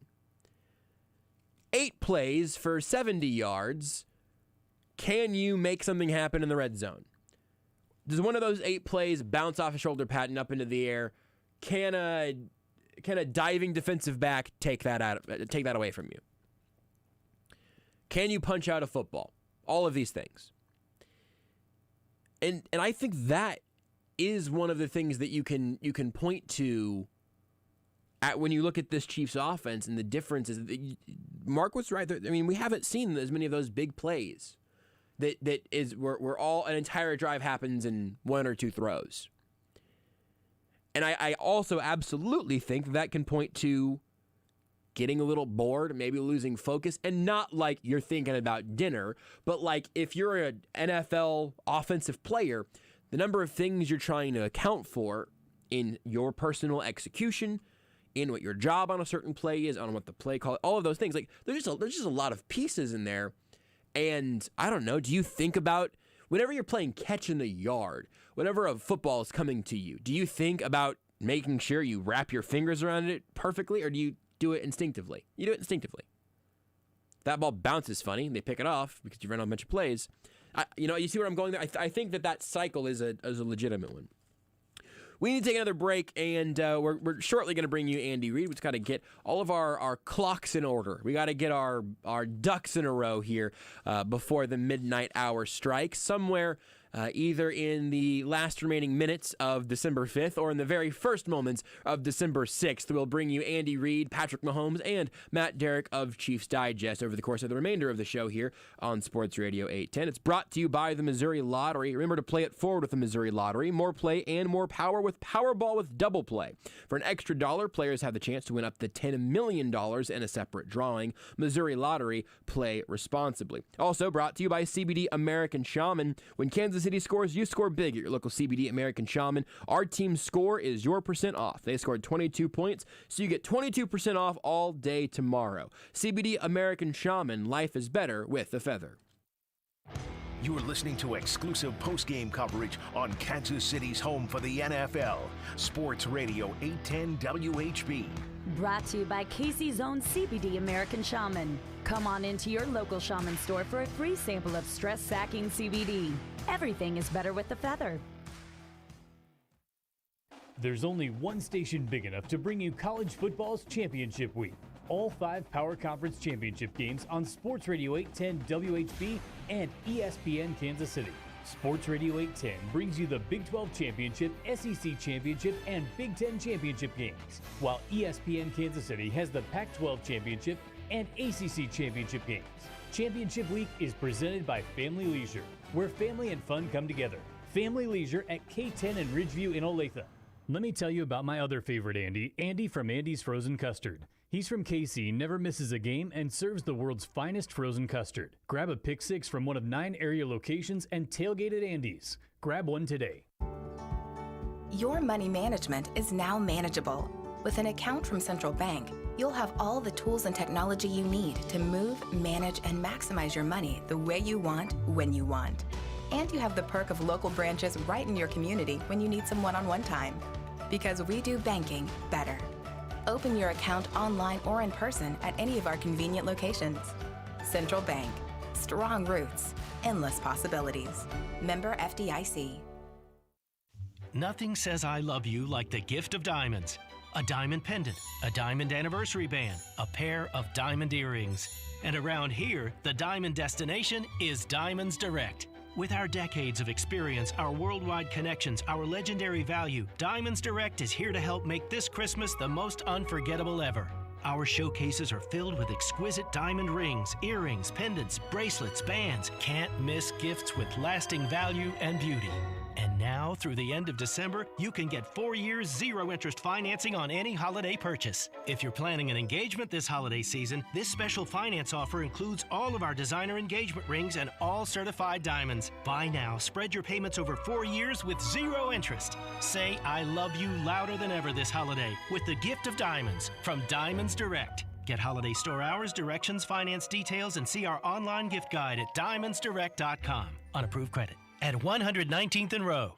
Golfers, it's time to tee it up at Edwin Watts Golf Shops for the biggest Callaway trade-in event of the year. Starting this Thursday through Sunday, bring in any of your old clubs and receive a 75% trade-in bonus towards new Apex irons and Epic woods. Both the Apex and Epic families are designed with artificial intelligence for faster ball speeds. Go to worldwidegolfshops.com or call the store nearest you to schedule your free custom fitting today. Edwin Watts Golf Shops, home of the 90-day satisfaction guarantee. More play and more power with Powerball with Double Play. For an extra $1, players have the chance to win up to $10 million in a separate drawing. Plus, players have 3 nights a week to play Powerball. Now Monday nights. Every ticket you play creates opportunities for Missouri students. So play it forward with the Missouri Lottery. Play responsibly.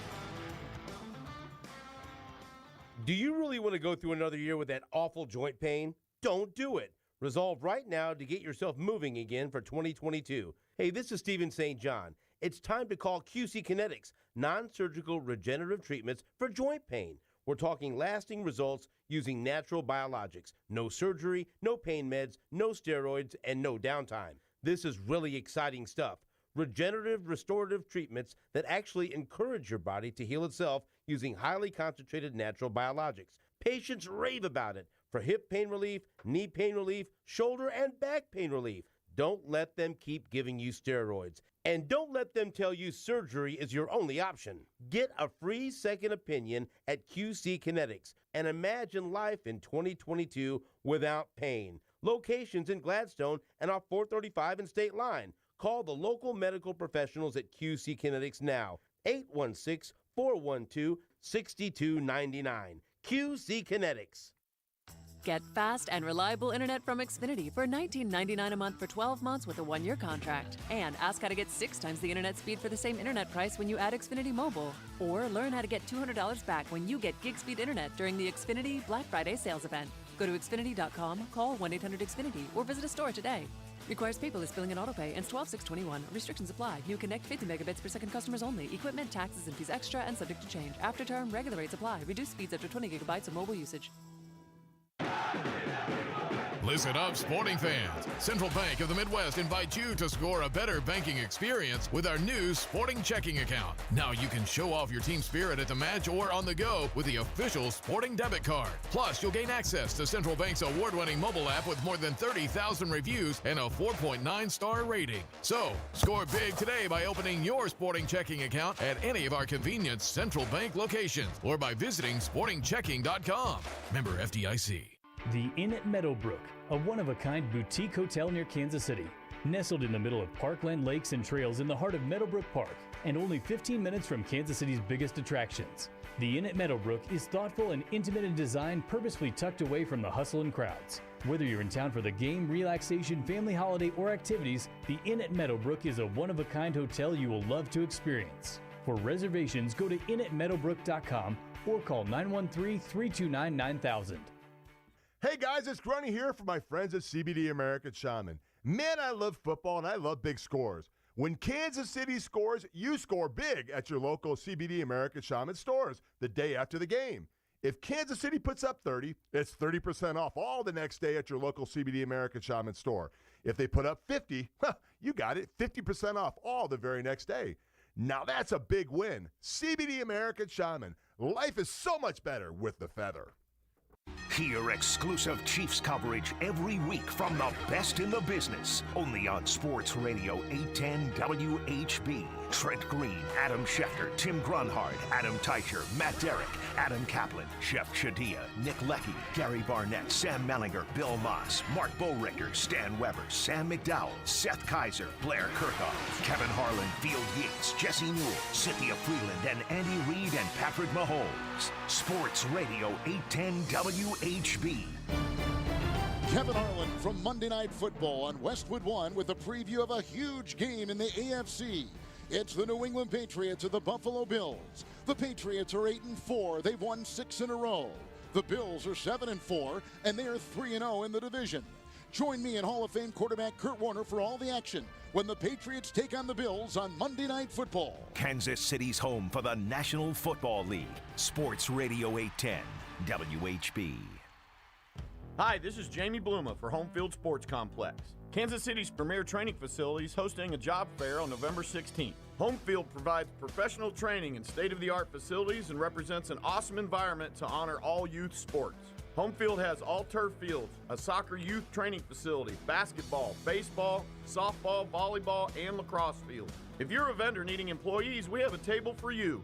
Contact John Penn at jpenn@homefieldkc.com to register your company. Hear exclusive Chiefs coverage every week from the best in the business. Only on Sports Radio 810 WHB. Trent Green, Adam Schefter, Tim Grunhard, Adam Teicher, Matt Derrick, Adam Kaplan, Chef Shadia, Nick Leckie, Gary Barnett, Sam Mellinger, Bill Moss, Mark Bowrichter, Stan Weber, Sam McDowell, Seth Kaiser, Blair Kirchhoff, Kevin Harlan, Field Yates, Jesse Newell, Cynthia Freeland, and Andy Reid and Patrick Mahomes. Sports Radio 810 WHB.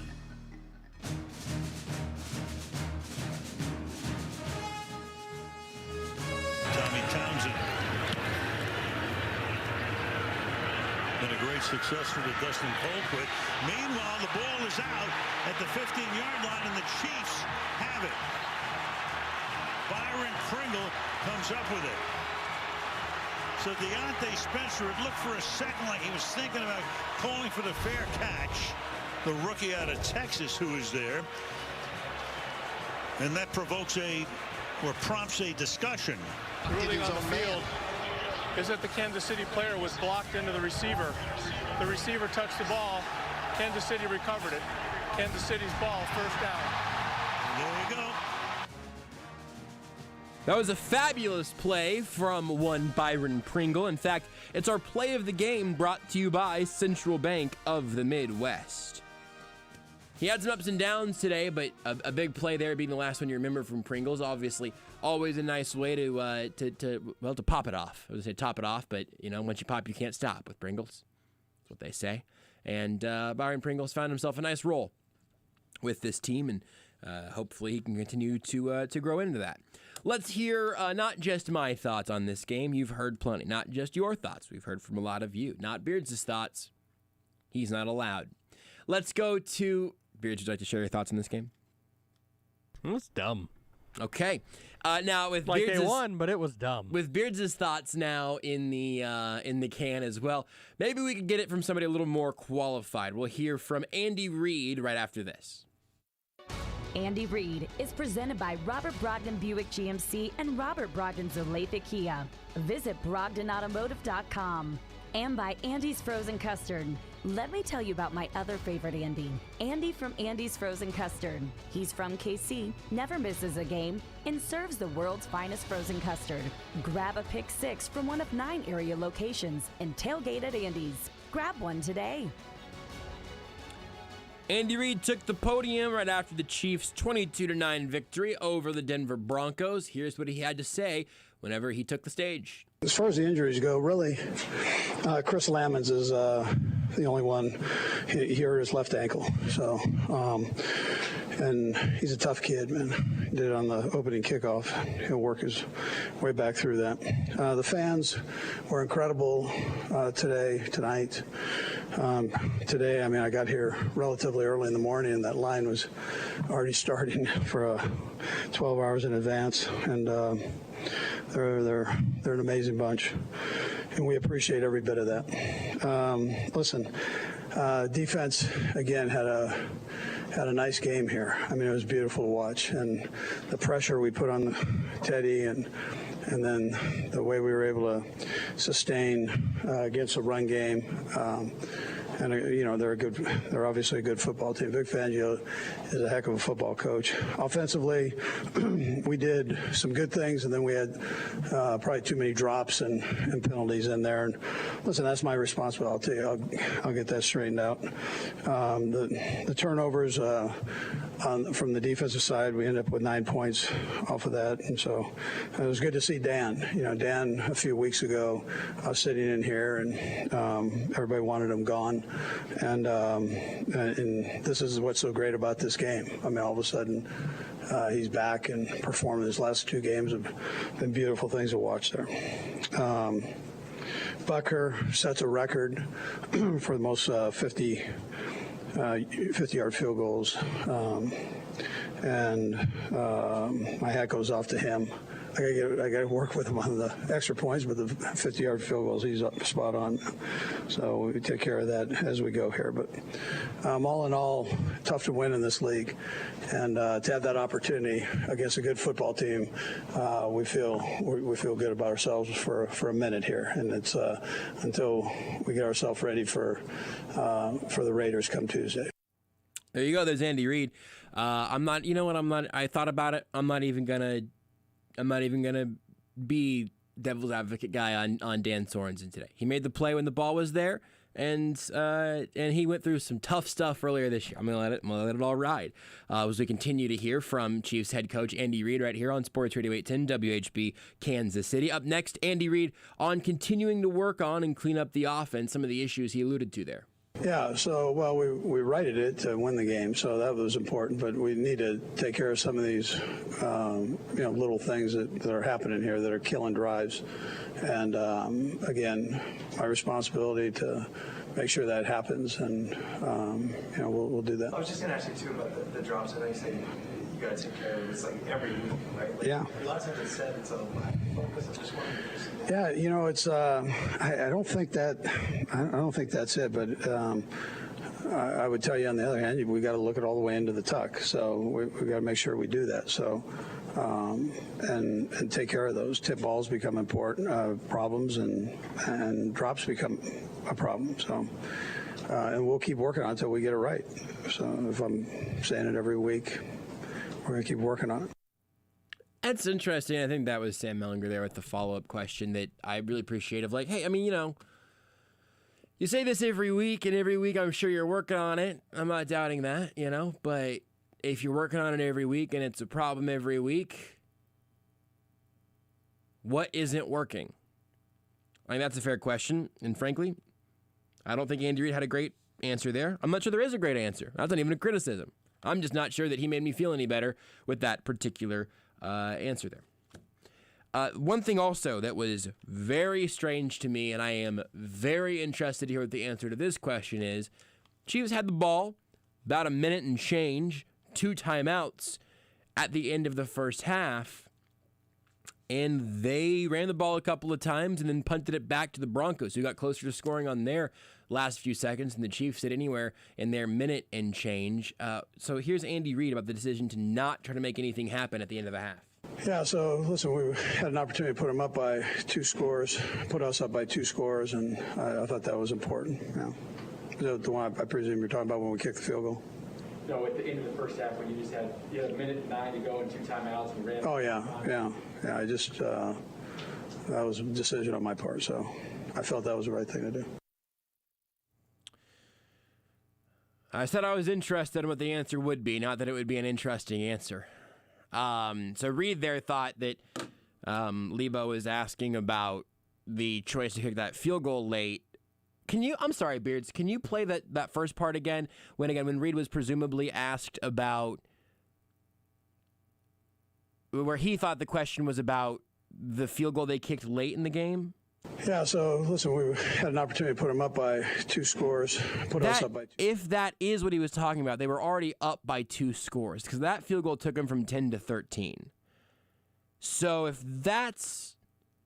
Did he mean that it would... Maybe he was thinking that it would take 2 touchdowns, but then you're losing if they scored 2 touchdowns. I didn't like that call either. I thought that was a mistake, and I don't think Andy... If that's what Andy Reid thought the question was about there... Was it 10-3 at that point? No, this was later in the game. What I think that the other questionable Andy Reid decision would have been the one later in the game when it went from putting the Chiefs up 10 to up 13. But a second touchdown puts you up 16 or 17, pending the extra point. 17 obviously becomes in a 3-possession game. It was 13-3. Never mind. Yeah. So that doesn't make maybe Andy Reid saying scores there and means touchdowns and not possessions, but I find that to be a relatively inadequate answer, but it's barely better than the other one to say, well, I thought that was the right call. You got Patrick Mahomes 2 timeouts in a minute. How many times has that turned into a touchdown for your team? And sometimes it's the end of the games in a half. Sometimes you don't. You're just using a minute because it's all it took, but really?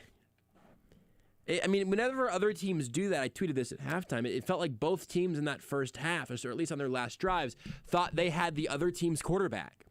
Like the Broncos were pushing like they had Patrick Mahomes, and the Chiefs were hedging and taking the layups like they had Teddy Bridgewater. I don't know, man. I don't find that terribly sufficient. I wanted to give him a chance to give an answer there that sounded like anything, but whenever you see that happen to other teams, you think, oh, that's a team that doesn't trust their quarterback in a situation like that to not make a dumb turnover or something. And Andy Reid should trust Patrick Mahomes there. I don't like that. I wanted to hear Andy Reid out and see if there was an actual logic to that he would at least share. If there's something else going on, if Patrick Mahomes is hurt or something, we don't know about it, and they're coming off a bye, so that seems relatively unlikely. But it's disappointing. I'd like to believe that there's been some growth in some of that stuff, but that was a baffling decision at the time, and I'm honestly made more baffled by it now. That's a disappointing one. All right. Well, let's hear about the other side of the ball. Andy Reid was asked about Melvin Ingram moving into a starting role tonight and his impact on the edge going forward. Yeah, so, we look at him as if he's a starter, but we rotate all those guys. So it was good to get him in there and get him some extended snaps, and he played his tail off. So he did a nice job. I thought the whole front did a nice job. Andy used the term it was beautiful to watch about the defense, and this has been kind of percolating for a while. But you have a different level of faith in the defense now, and I know we've had it before, but how do you account for this really stark improvement? Yeah, I think health is one thing. I think our front's playing well. It's a nice addition that Brett Veach had with Melvin Ingram. And the guys are, they're taking a lot of pride in what they're doing there, and they're healthy. So, knock on wood, it stays that way. But they sure are playing hard. On the special team side of things, a windy evening, as our own Todd Lebo warned us about on our little miniature short pregame show before the game tonight. Reid was asked about the wind this evening and the uprights seeming like they were moving and how much of a factor that played in any kicking-based decisions. Yeah, they were moving and they had confetti or whatever it was hanging from them. I mean, it was kind of crazy, but off of the net there. So, but I didn't, that part I didn't, it moved the right way on the one, so I was good with that. And Bucker's, he's got a strong leg, so I mean, we trust him from those different depths. The wind was blowing in that direction, so we were good to go with the longer one there. Yeah, I mean, Butker obviously nailed it on that long one, and little issues for Butker, but not when it mattered the most there. So let's move on to another guy who made his biggest play on special teams, Byron Pringle. Andy Reid was asked about Pringle's night, dropping a couple of passes, but making a good catch, and then that big play that you just heard a little bit ago on special teams. Yeah, so he had a drop, and then he had a catch, and then he had a drop, right? So, and then he came back and made one of the bigger plays in the game. And that's, he's a consistent player. You're going to have days like that when things don't go absolutely right. And, but you got to keep pushing through, and that's what he did. He's the epitome of that. He's going to work his tail off, and I mean, you guys know him, but he's going to work his tail off until he gets it right, and he's not going to give up on himself. Going back to the defense again, Andy Reid talking a little bit about Dan Sorensen's big play tonight. A couple plays really there with the 2-point conversion, tackle, push out of bounds, whatever as well. Reid was asked about those plays and also to see what it's like to see how the team reacts to Daniel Sorensen's big plays tonight. Yeah, I love it. I mean, I love the enthusiasm the guys have and the love they have for one another. That's important with a team. So. You referenced the fact that people in here asked you about Sorensen and potentially wanting to go. Don't throw it back at me, Sam. I was just making a statement. My question, though, is what, I guess, is it just the history of the plays he's made for you in the past that you guys wanted to stick with a player like that? Yeah, well, he's a good player, and so he has a role on that defense, and everything's not going to go perfect. We understand that. As long as you can still run the same way, and somewhere age gets you, but if you can run the same way and you're seeing things right, then you kind of push through those things. It's why Pat came back to Pringle. And so there's a certain trust that you build up with a player, knowing his knowledge and toughness and skill level. Andy, a similar question about Sorensen. What told you that he was going to? Kept him around, that he was going to make some plays. Yeah, well, I mean, he's wired that way. I mean, that's why the guys all went crazy for him. So they know what he went through. So you just knew he'd power through it, and you always hope that they come out on the other end, and so we trusted that. When you say he's wired, what do you mean? Can you elaborate? Yeah, sure. Guys can hang their head if things aren't going right, especially if it's as big as that was, becoming. So, and he didn't do that. He trusted himself. He trusted the coaches. He trusted the scheme and the guys around him. And that's not always the case. We have a good locker room here, and that when we talk about that during training camp, or they start going through these ups and downs during the season, you need that. You cherish the guys that give others support. You heard the word trust pop up there. Whenever you have a guy that you believe can make a play like that, stick with him, and eventually they can. I will mention what I alluded to earlier. It was a tip pass. Sorensen made a good read on the ball when it was in the air, caught it, took it back. Great play. Not second-guessing that at all. But I also think that all of the criticisms about him playing as a deep safety on a regular basis, playing 100% or close to 100% of the snaps, and playing snaps over Juan Thornhill, all of those things were still ill-advised. What he did tonight was make a big play in a more limited role where he has had more success over the years. So, I might prickle just a little bit at the idea that, that we were somehow being unfair to Sorensen or the places he was being put there. I don't think anybody has ever said that dude's not going to make plays in certain contexts and certain roles. He has made a legend of himself in Kansas City for some of that exact stuff. That's great. And also this shouldn't mean that Juan Thornhill loses playing time. It can be all that. There's room in the middle for all of that, I believe. Whenever you look at all the things that went wrong with the Chiefs' offense and has gone wrong with the Chiefs' offense over the course of this season, you can look at the drops. You can look at the issues of drops turning into turnovers, and Tyreek Hill and Travis Kelce have both had their issues with that this year, which is a bit uncommon for both of them. And Andy Reid was asked about his message to players like Hill and Kelce whenever they have some issues with the drops. Yeah, just let's go ahead and look it right into our hands and squeeze, and we go with it. The ball, those balls are coming out of traffic, and you have a strong arm quarterback. So you got to really make sure that you see it all the way into the tuck and into the hands and right into the tuck there. So. Kind of a follow-up to that. When you're dealing with players of their caliber, like a Hill and a Kelce, who knows, potentially Hall of Famer, that type of thing. How do you weigh, okay, I know that these guys are going to figure this out, or maybe we have to have a conversation?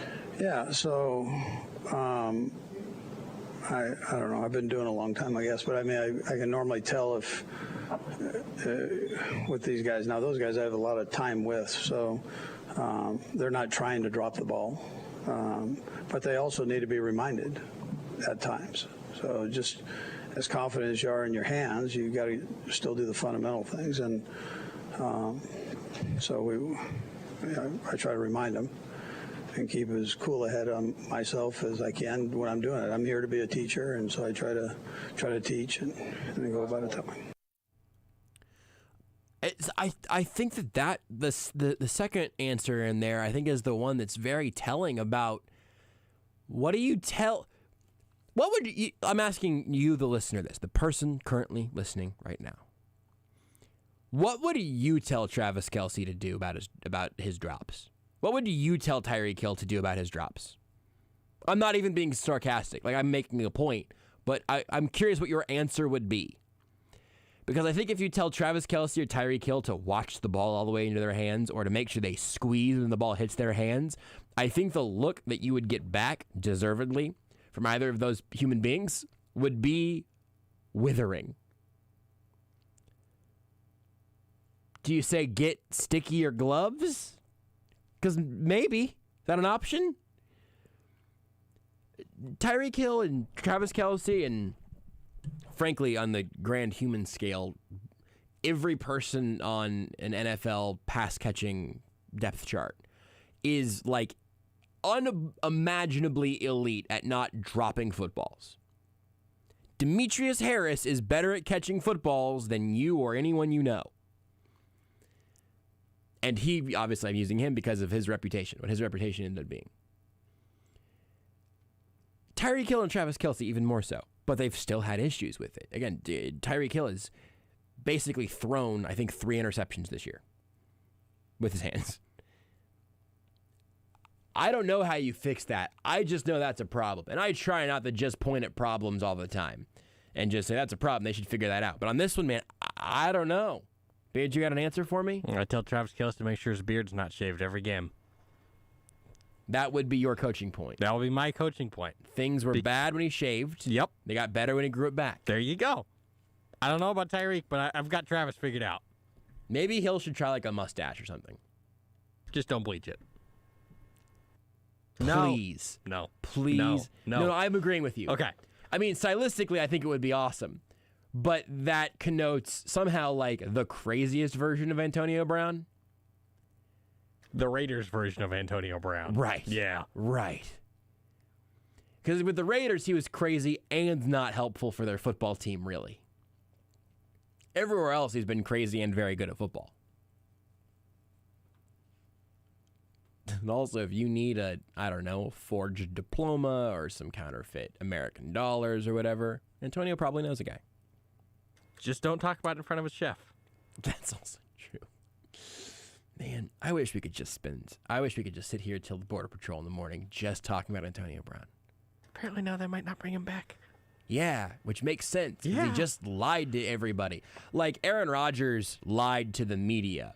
But Antonio Brown made the Buccaneers put out a statement saying, we looked at his card, it looked good to us. And the NFL was like, yeah, we looked at it. We think that you had Scooby-Doo doing this particular investigation. Anyway, I was on vacation over all of this news happening, so I haven't gotten to just sit and talk about Antonio Brown for 3 hours. Or just to play the loop of the Gridiron Heights Patrick Mahomes saying in a very Kermit the Froggy voice, guys, there's been another Antonio Brown thing. Because that's just, it's perfect. It's just perfect. Last thing here from Andy Reid. Sorry about it's just unbelievable, man. You couldn't write the character of Antonio Brown to be much wilder. And also somehow more predictable. It's unbelievable. It's great work from the NFL writers' room. Last thing here from Andy Reid before we bring you Patrick Mahomes will be up just immediately after. Andy Reid was asked about what he's seen from the team that he's liked during their 5-game winning streak. Yeah, I've loved the attitude. I've loved the defense. Our defense has, I think, stepped up and really played well. So good, solid football. They're attacking. It's a great tempo setter for everybody. The offense has been doing enough to grab a couple points and have some nice drives with room to improve. We all have room to improve. So, and then special teams is also up their game. So they're doing well, and I appreciate it. But most of all, the attitude. I watch these guys come out to practice, and they're 100 miles an hour. You don't have to say anything to them. They know what's at stake, and they approach it that way. But yet they enjoy being around each other. I think that part right there is pretty good. Knowing that you don't have to second guess any of that stuff as a coach has got to be pretty freeing there. So all of that plays into a 5-game winning streak and the top of the AFC West. And with tomorrow night's game obviously still pending, the Chiefs are currently tied for the best record in the AFC after their 22-9 victory over the Denver Broncos. We all knew they'd be after the Titans and the Bills. Yes, games. we all knew, no doubt, they'd be tied for the best record in the AFC and then would be in sole control of the AFC West. Who didn't see that coming? We'll get to Patrick Mahomes here in just a second, but first I'll let you know this is the Sports Radio 810 WHB Postgame Show, and it's brought to you by the Missouri Lottery. Remember to play it forward with the Missouri Lottery. More play, more power. Powerball now on Monday, Wednesday, and Saturday, and brought to you by CBD American Shaman. Free CBD samples every day. We'll get to Patrick Mahomes in about 30 seconds or so, right after this. Patrick Mahomes' press conference is brought to you by your Kansas City Acura dealers. They are partnering with Patrick Mahomes in support of his 15 in the Mahomes Foundation. Test drive to make a difference and enter to win a Mahomes jersey. By Xfinity Internet. Stay connected with Wi-Fi coverage that delivers the speed, reliability, and coverage you need. Can your internet do that? And by Westlake Ace Hardware, your home convenience store. Ready with the best brands and the right advice you need to get your quick fixes done even quicker. Stop into your nearest neighborhood Westlake Ace Hardware today. Patrick Mahomes, we're going to start off on, I guess, a bit of a down note in terms of what the offense is doing right now. Curious to hear Mahomes talk about both their successes and their struggles. But first here we'll hear Mahomes being asked about if there's any frustrations about the offense's performance in the second half of tonight's game. Yeah, I mean, obviously, we feel like we're not playing our best football. We have spurts where we're really good, and then we have spurts where we kind of have these we're not scoring. We're not finding ways to finish drives. So definitely as a competitor, you want to be better. But I think you win football games, you win football games at the end of the day. And so for us, if we keep winning football games, defense keeps playing the way that they're playing, when the offense, we really become who we know we can be, we'll be a hard football team to beat. Coming off of a bye week, how surprising is it to you that, in sure like a lot of people did do some self-reflection, self-study, and evaluation of the team. But how surprising is it to you that you get this kind of performance coming off of the bye? Yeah, I mean, we just didn't. I mean, I say it every week. We just didn't execute at certain positions. There was throws I didn't make. There was plays that didn't get made, and then there was penalties at some inopportune times. So I mean, it was. We had stuff there. We had plays that were open. We thought we did a good job of getting stuff going, and then we just didn't finish drives. He didn't really dig in on it, but he being Mahomes there. But I like the follow-up question there from Herbie Teope of the Star, asking specifically about how surprising it is off of a bye. Because you'd like to think that some of those things, if it's focus, if it's execution, if it's game plan, whatever, you'd like to think that an extra week to prepare or evaluate or practice or whatever, and obviously they took some time off, as they should, in my opinion.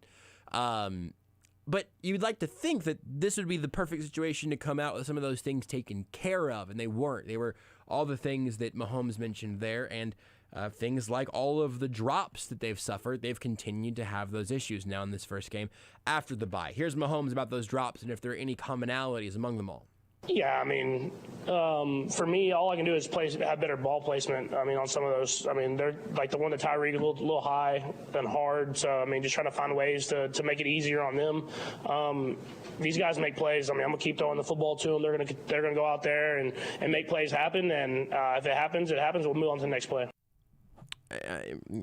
It's a good teammate thing to say, ball placement.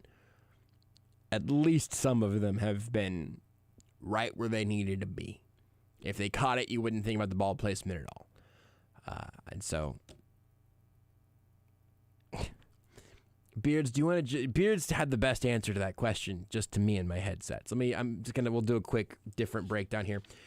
Patrick, all the drops you guys have suffered this year. Obviously, some of them have turned into turnovers. Some of them end up, just falling, but it's been a consistent theme this year. Are there any commonalities amongst all the drops that you guys have suffered? Yeah, they've all been to Tyreek. You're a coward, Beards. You didn't do the Mahomes voice that you did whenever you did it the first time. I didn't do a Mahomes voice. I think you did. I didn't mean to. You put a little gravelly Kermit kind of stink in there. No, it wasn't intentional. Any commonalities, Patrick? Yeah, they've all been to Tyreek. Coward. What about the wind in this game? It was whipping around. We heard Andy Reid talk about it in the kicking game. Was that affecting the offense in any way? Yeah, I mean, I don't know if I was trying to throw it harder, but it definitely makes the football move a little bit. So, I mean, there was the one throw maybe to Tyreek where I had a little pressure on my face if I could somehow get it out there. That could have been the one deep down the middle at the second quarter, I believe. So, I mean, just stuff like that. But, I mean, you can't – I mean, we're in Kansas City. I was in Lubbock before that, so I'm used to some wind. So, just kind of going out there and just try to execute the best you can. This is kind of interesting, more specific to the Chiefs' offense. Mahomes was asked if they deliberately stayed away from Patrick Surtain. That's the second one, not the first one who played here, obviously, Kansas City, but the second who is in Denver, a high draft pick this year, and does make me feel not super old, but a little old. Patrick Surtain, the second. Were they avoiding him on purpose in this game, or specifically in the second half? Yeah, I mean, we didn't have anything like that. I mean, we just called plays. We had some open receivers.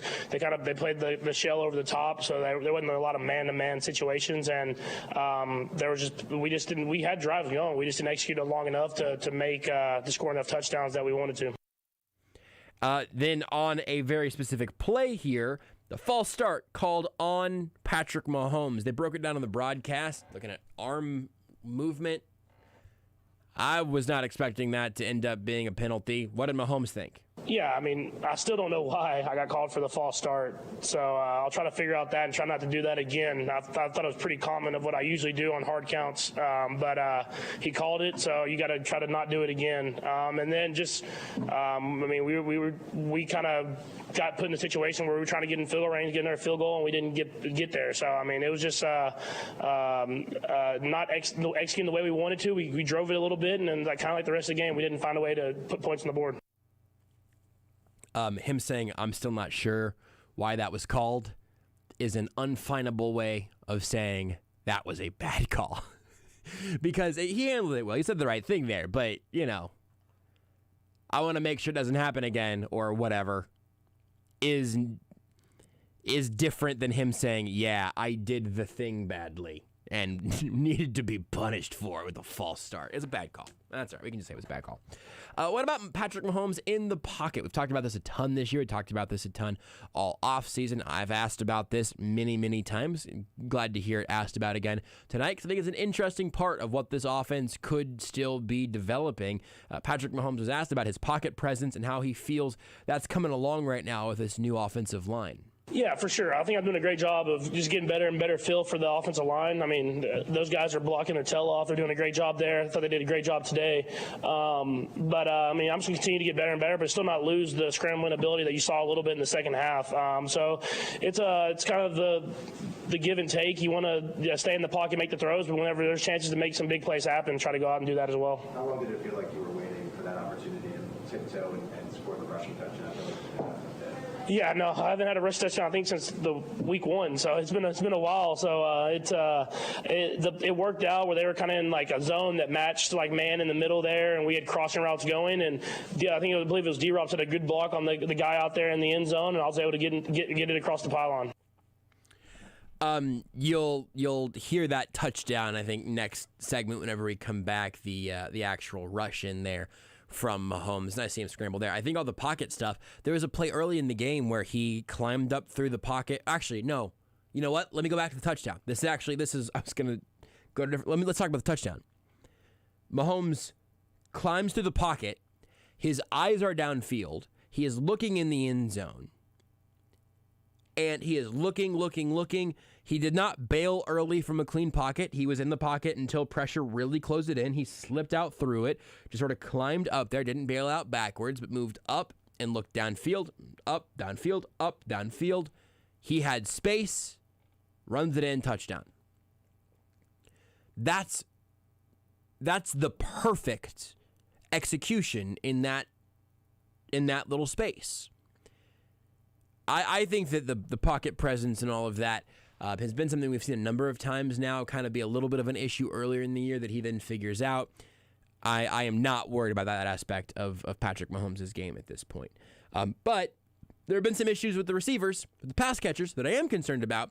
Patrick Mahomes was asked about what his message is to his pass catchers with all the drops and some of their struggles as of late.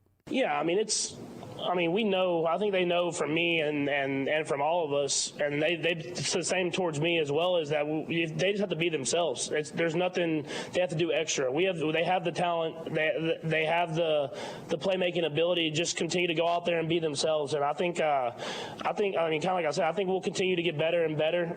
We're still winning football games. We don't want to get lost in that. We're winning a lot of football games, and we're winning by pretty big margins.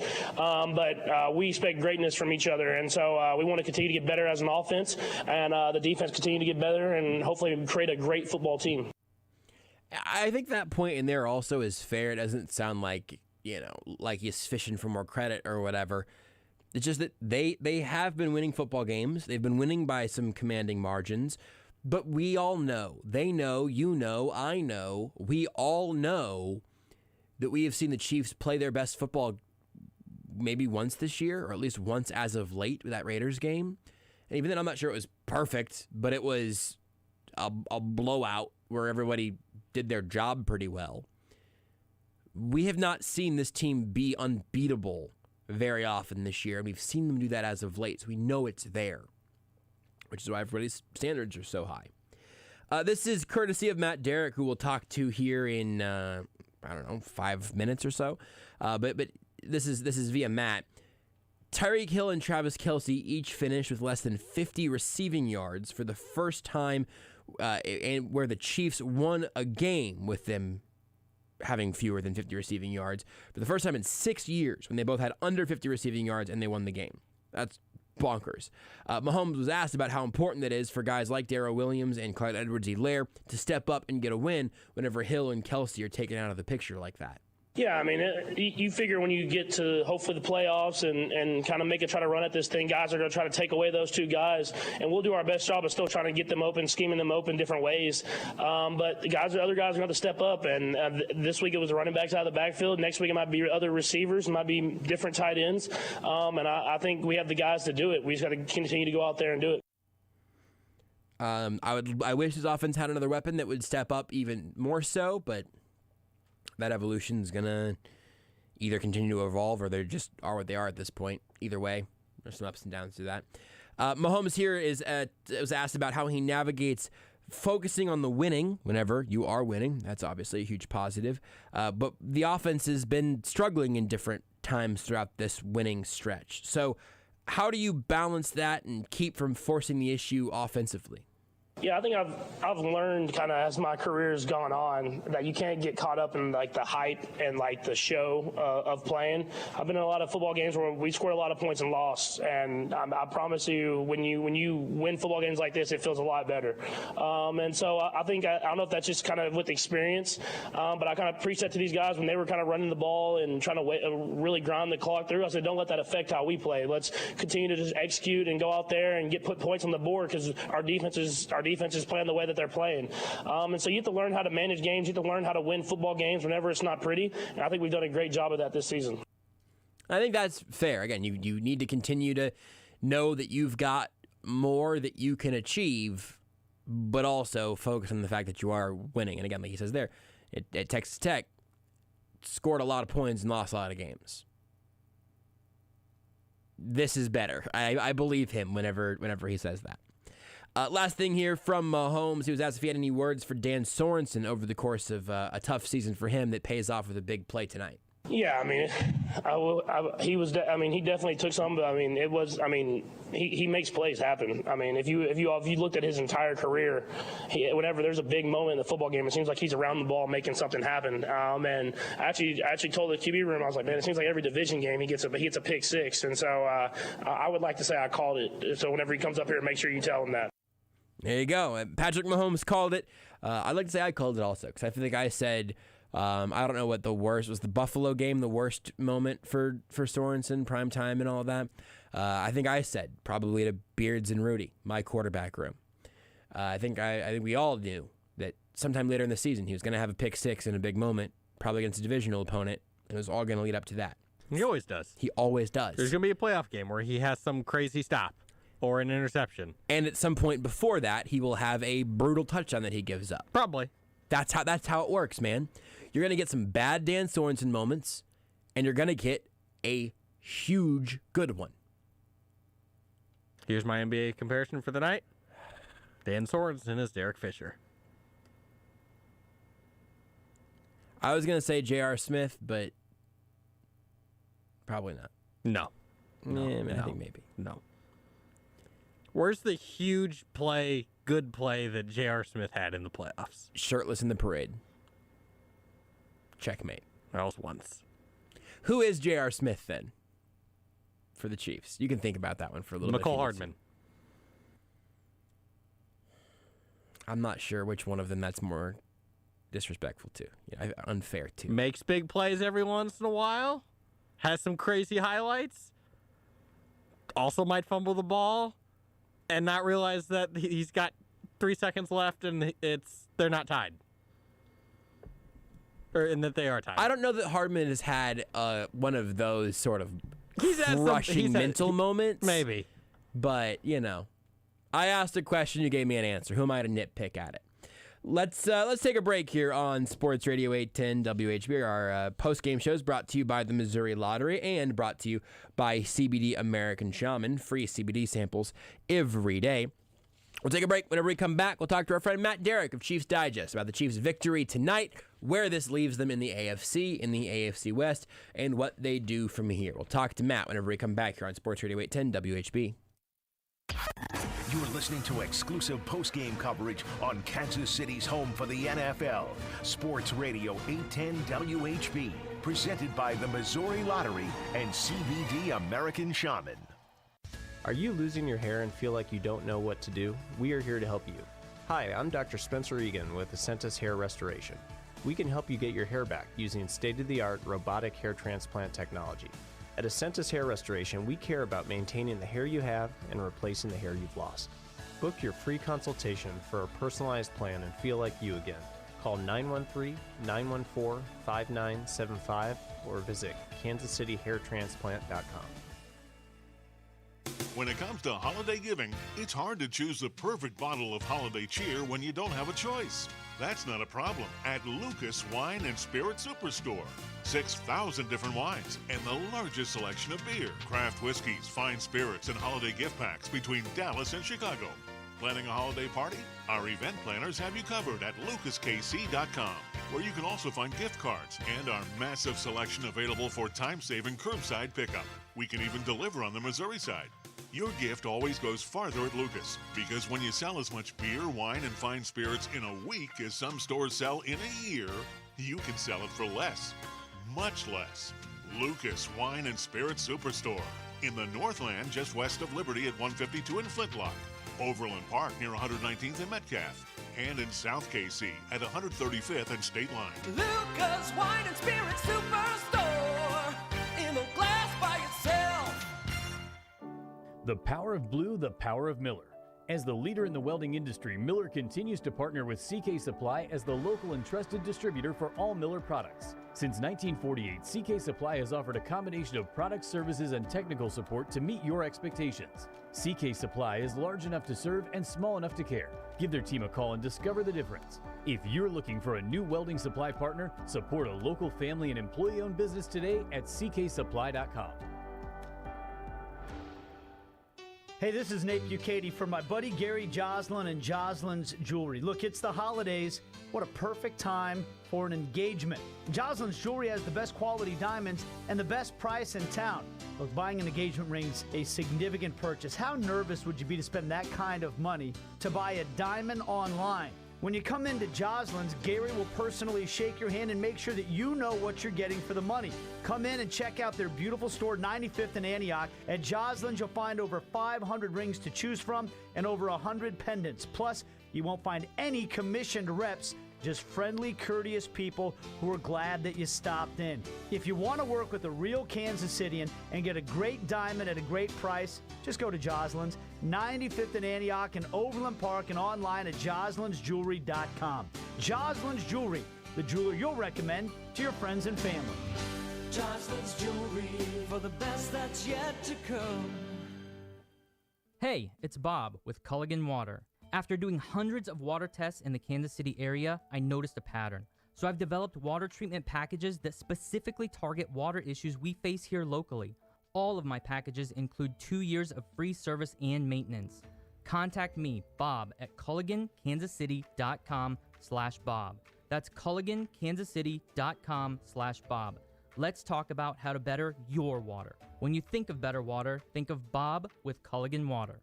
In these trying times, Kansas City Credit Union knows how important cash flow is in your household. With rates near all-time lows, now's the time to take action. Free up some cash by lowering your monthly car loan payment when you refinance your auto loan with Kansas City Credit Union. And as a bonus, Kansas City Credit Union will delay your payments for 90 days. Visit kansascitycreditunion.com/810sports for more information. Kansas City Credit Union, your path to financial freedom.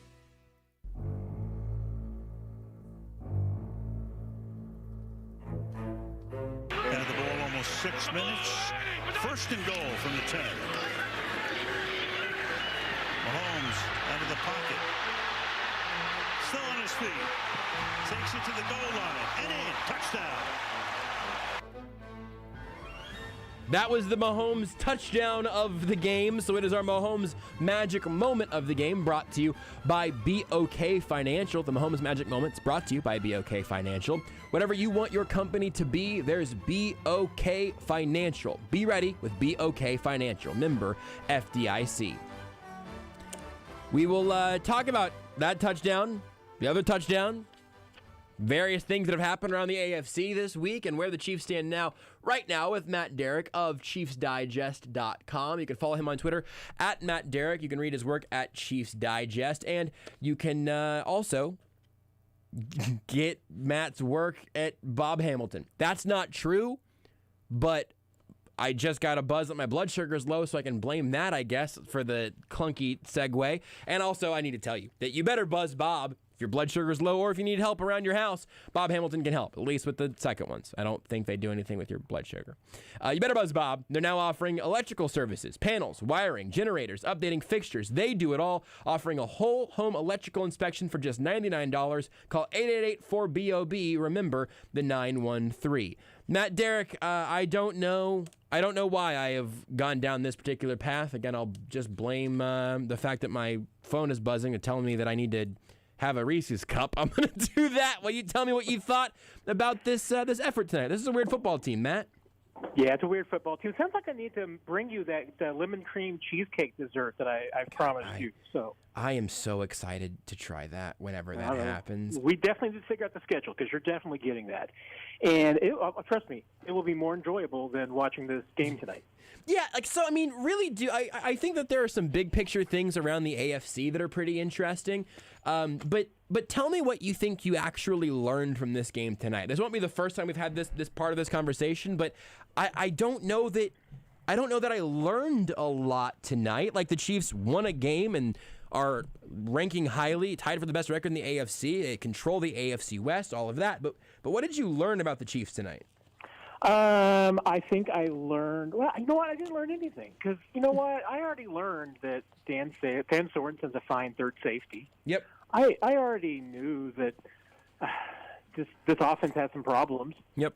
I already knew that this defense has been playing pretty well, and that the Broncos are an average to below average team. Yep. So I think we just was confirmed to everything. I think the one thing that we really learned tonight is that don't flex the Chiefs into prime time. Because you know what? The Seahawks-49ers game scheduled for this time slot would have been a more enjoyable and better broadcast. Yes. And then you and I would not be awake at 12:30 in the morning talking about it. Yes.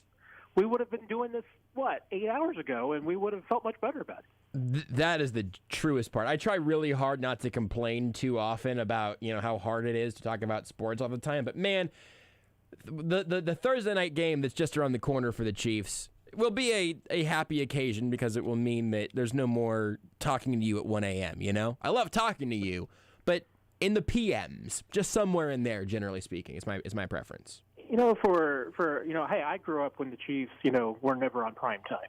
Mm-hmm. So right, fair. I grew up when the Chiefs, probably played 14 games out of 16 at noon. Yeah. With 2-3 o'clock true. games that they played on the West Coast. Yeah. So that's a good point. The fact that the Chiefs only have 2 more noon games this year is just still kind of crazy. Yeah, absolutely insane.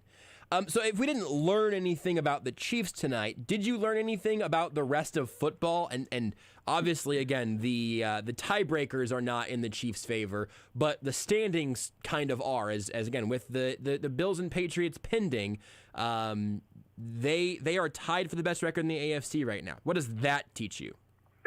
The AFC, what we've been talking about. I mean, how many times have I told you the AFC has fleas? Every team in the AFC has some sort of fundamental flaw. Yep. That there's no perfect team, and there's no perfect team in the NFC either. Although I think that maybe there's a couple of teams that maybe have fewer flaws than the Chiefs do when they don't have COVID problems or injuries. But no, I mean Andy Reid really likes to talk about parity, and you know what? We might be reaching a point where parity is pretty close to being better than it's ever been before. Yep. I mean, there's not really, outside of the Jets and the Jaguars, the Jets every once in a while wake up and put together a performance. There aren't any terrible Texans. Okay, there's 3 terrible teams. The Texans stink, but they beat the Titans, who might be the 1 seed. Yeah. Football! Titans, are before Derrick Henry injury and after Derrick Henry injury. I mean, they're 2 different teams. True. So I don't blame anything that happens to the Titans right now because they've lost. I mean, that's like I wouldn't blame the Chiefs anything that happens to them if they lost Patrick Mahomes. Mm-hmm. I mean, you lose your best player. I don't hold you accountable for anything. Right. But no, I mean everything's falling the Chiefs' way. They keep winning, and everybody else, keeps picking up some losses here and there. And now they're to the point where literally all they need to do is win out and hope that everybody else loses 1 game. I mean, it's just that simple, and they'll be the number 1 seed in the AFC. Yeah. And that is entirely possible. It's unbelievable. I think I might be able to cover the Chiefs' offense and defense with 2 questions here. I will probably follow up on some things, but let's go defense first. how confident are you that the revitalized version of this defense that we've seen is the true version of this defense? About 73%. I think would put my confidence level. I still have some questions, just because I need to see it happen against a team, playoff caliber team with most of its weapons. Really, I think to me, the best win this team has is the Dallas win. I don't know what to make of the Green Bay win, but after that, I mean, if we were putting these teams in a college football playoff, I'd still have the Chiefs on the outside looking in because they don't have any quality wins. I need to see this defense put together a quality win, and like I said, Dallas was right there, but I don't know if I can put the Raiders in that category. I don't think I can put the Rodgers list Packers in there. I need to see this team take down a playoff caliber team, and to their fortune, they might not have a playoff team on the schedule the rest of the way. I mean, there's going to be some close teams. I mean, there's some teams on the bubble, but it might very well be that the Chiefs don't face a playoff team the rest of the way. That would be fortunate, but it means they don't get tested until the playoffs. I mean, I guess that's what it means. But I need to see them go up against one of the better quarterbacks in the league. And I know you might say, Justin Herbert. I don't know what the Chargers are. Yeah. I don't know what they are. And then I see a game like tonight where, the Broncos put up a lot of yards. And like Tyrann Mathieu said, I mean, the Chiefs' defense weathered the storm. They gave up a lot of yards. They allowed the Javonte Williams to have a really good day. And I'll tell you what, if the Broncos ever get a quarterback, that kid's going to be a problem. That entire Broncos team could be a problem if they ever get a quarterback. And not to knock Teddy Bridgewater, but he's not Patrick Mahomes. Yep.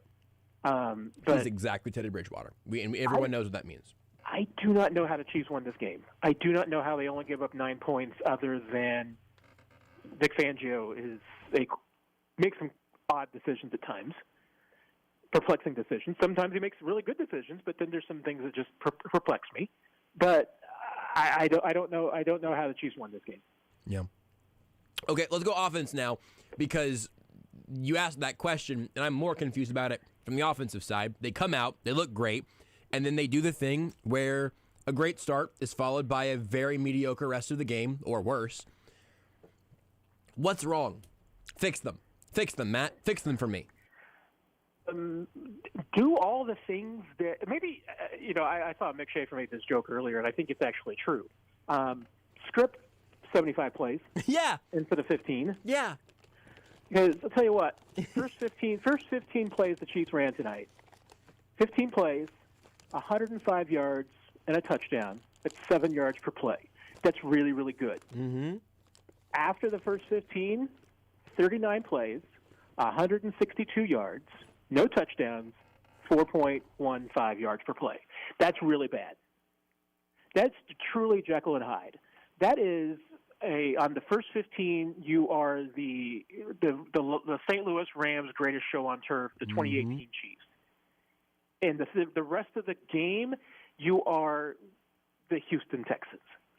I can't explain that. I mean, it's almost as if there's a completely different person calling the plays after the first 15. Almost like as if you said. Almost? Do you mean that? Maybe I do mean that a different person is calling the plays.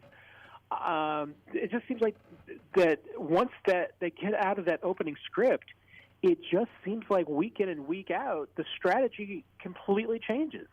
It's as if there's a solid, cohesive strategy for 15 plays, and then all of a sudden, once the script is done, it's just like, all right, what anybody's got? Let's just do that.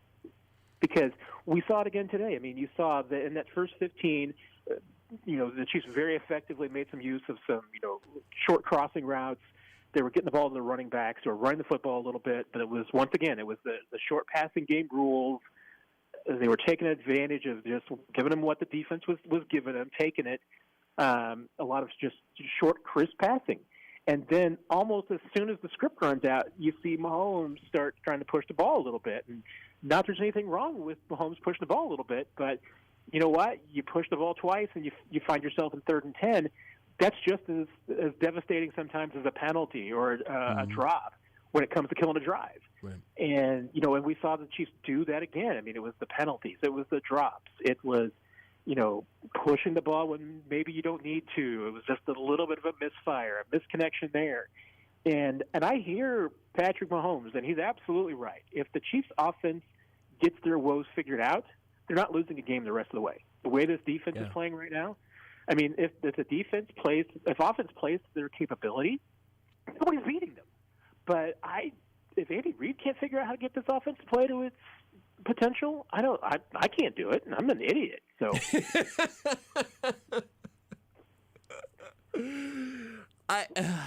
I mean, I don't think that anything you're saying is wrong or like we're missing anything. I just don't know what to do with it. To that exact point, I don't know what to do about the fact that there is a version of this. Here, let me point this direction. Because I said this earlier. We are not covering the Bears and saying, you know what, the Bears offense is going to get it figured out later this year, because we have no evidence that they could ever do that. We've seen the Chiefs be the rocket ship that also breathes, that also is a fire-breathing dragon.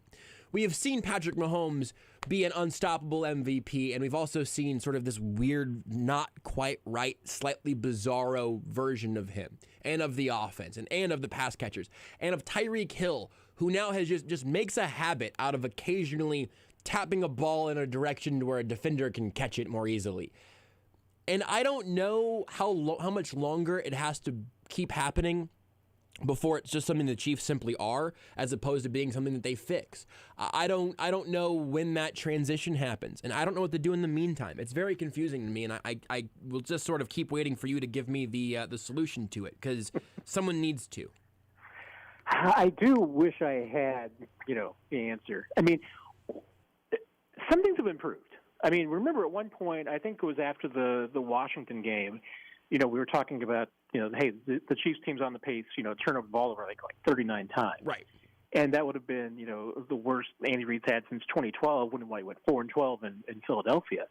And that's gotten better. I mean, they're still having some just inexplicable turnovers, but it's not like they were giving the ball away like they were early in the season. And now at least they're producing some turnovers defensively.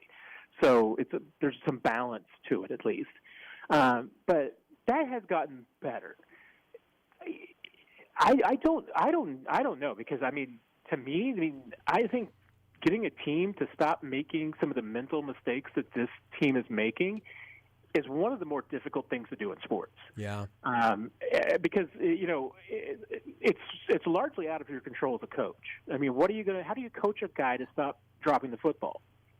I mean, it's not like that Tyreek Hill and Travis Kelce have not caught thousands of balls from jugs machines. Right. In their lifetime. I mean, tens of thousands. It's not like they're not doing it right now. I mean, it's not as if, they just go to practice every single day and don't try and catch football. Mm-hmm. I mean, they're doing it. And, I mean, Andy Reid's been around this long enough and seen it long enough that I think you have to trust his approach, which is, I think, just by and large, trying to build these guys up and give them the confidence that they're going to get through the yips. Because that's what he seems to be doing. I mean, he's still, expressing faith in these guys, and he's not giving away the formula. And I certainly don't expect him to give away that. If he's got a secret about how to, stop guys from making penalties and drops, I wouldn't expect him to tell anybody, because then everybody would do it. But to me, the bigger problem is still this disconnect between what happens with the first 15 and then what happens afterwards. Because that, to me, is just still a mystery. And I don't think that's entirely about drops or penalties or anything like that. I mean, to me, once again, it just seems like there's a different entity executing this team's game plan once they get out of the script than what they're running when they begin the game. And I can't explain that. I don't know if there's a disconnect in the play calling. I don't know if it's a difference between coaches and players. I have no insight into that. I'm not sure anybody else does either. But it just seems like there is a massive disconnect that doesn't make sense. All right, here's my quick follow up on that, and then we'll get you out of here on one last question beyond that. But I need to know for myself.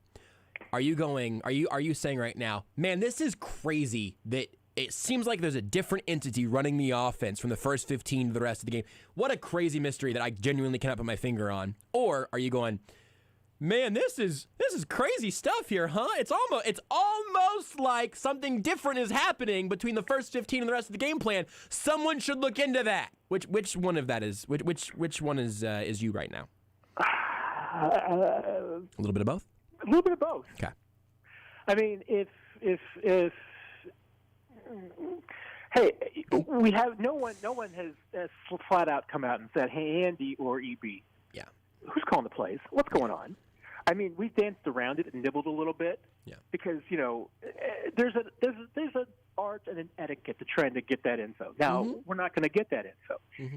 My beef as a journalist.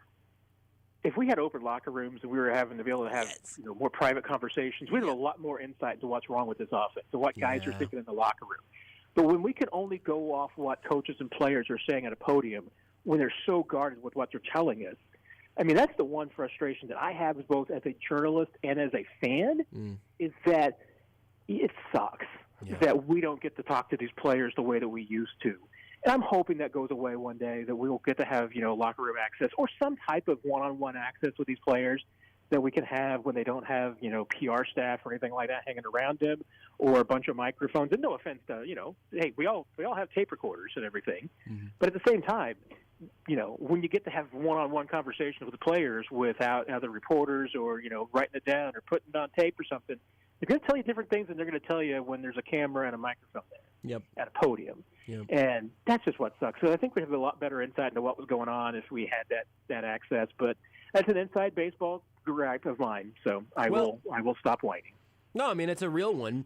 And I think what you're kind of indicating right now is that next time we're all at the Chiefs facilities, we'll all just storm back there. And they can't stop all of us, right? It's like that's remember the Area 51 raid idea at one point? Like they can't stop us all? They can't stop all of us, right? I'm pretty sure that, whatever ones they can't stop, they'll probably take care of some other way. It seems like that's most likely going to be true. Yeah. All right, the plan's off for now. We'll work on it again next week after the game. Thank you, Matt. We'll talk to you then. Thanks, Josh. Take care. Matt Derrick of ChiefsDigest.com. Follow him on Twitter at Matt Derrick, and you can support his work in both of those ways. And also by demanding locker room transparency. That's probably not going to get us anywhere, but we can try. We'll take a break. Whenever we come back, we'll close up shop, hear from Vic Fangio, and maybe another Denver Bronco. Maybe we go Vic and Teddy. Maybe we do that whenever we come back here on the Sports Radio 810 WHB Postgame Show. You're listening to exclusive postgame coverage on Kansas City's home for the NFL.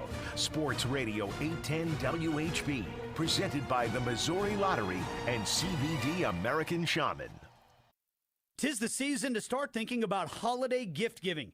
Let me suggest the gift of flexibility with a Stretch Zone gift certificate. We all need more flexibility and less pain in our life. Stretch Zone offers 30-minute practitioner-assisted stretching sessions that can help with muscle tightness, stiffness, tension, and limited mobility. Treat someone you care about to the gift of a stretch. I promise they will not be disappointed. Check them out at StretchZone.com with 4 KC locations in OP, Lenexa, Prairie Village, and Lee Summit. Shopping for a new car can be fun and frustrating.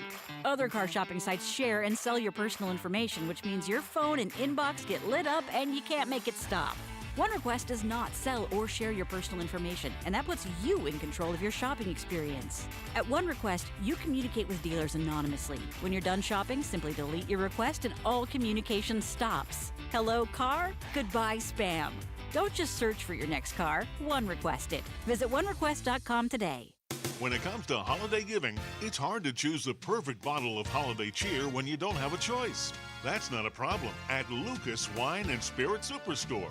6,000 different wines and the largest selection of beer, craft whiskeys, fine spirits, and holiday gift packs between Dallas and Chicago. Planning a holiday party? Our event planners have you covered at lucaskc.com, where you can also find gift cards and our massive selection available for time-saving curbside pickup. We can even deliver on the Missouri side. Your gift always goes farther at Lucas, because when you sell as much beer, wine, and fine spirits in a week as some stores sell in a year, you can sell it for less. Much less. Lucas Wine and Spirit Superstore. In the Northland, just west of Liberty at 152 in Flintlock. Overland Park near 119th and Metcalf. and in South KC at 135th and State Line. Luca's Wine and Spirits Superstore in a glass by itself. We're with KU basketball coach Bill Self. And, Coach, it's time to get your holiday gift cards from the Salty Iguana. Finally. Happy holidays. This year, buy $50 worth of Salty Iguana gift cards and get a $25 Salty Iguana gift card free. Salty Iguana gift cards make great gifts. Yeah, naughty, nice, doesn't matter. And when you buy $50 in Salty Iguana gift cards, you get a $25 gift card free. It's the Iguana's way of saying thank you for the last 31 years. Happy holidays from the Salty Iguana. Shawnee Cycle Plaza, do something extraordinary. Take advantage of Honda specials and great toys this week at Shawnee Cycle Plaza. Heard places don't have inventory, they have almost 300 available and ready today, including this great special on a new 2020 Honda Shadow Phantom for $6,999.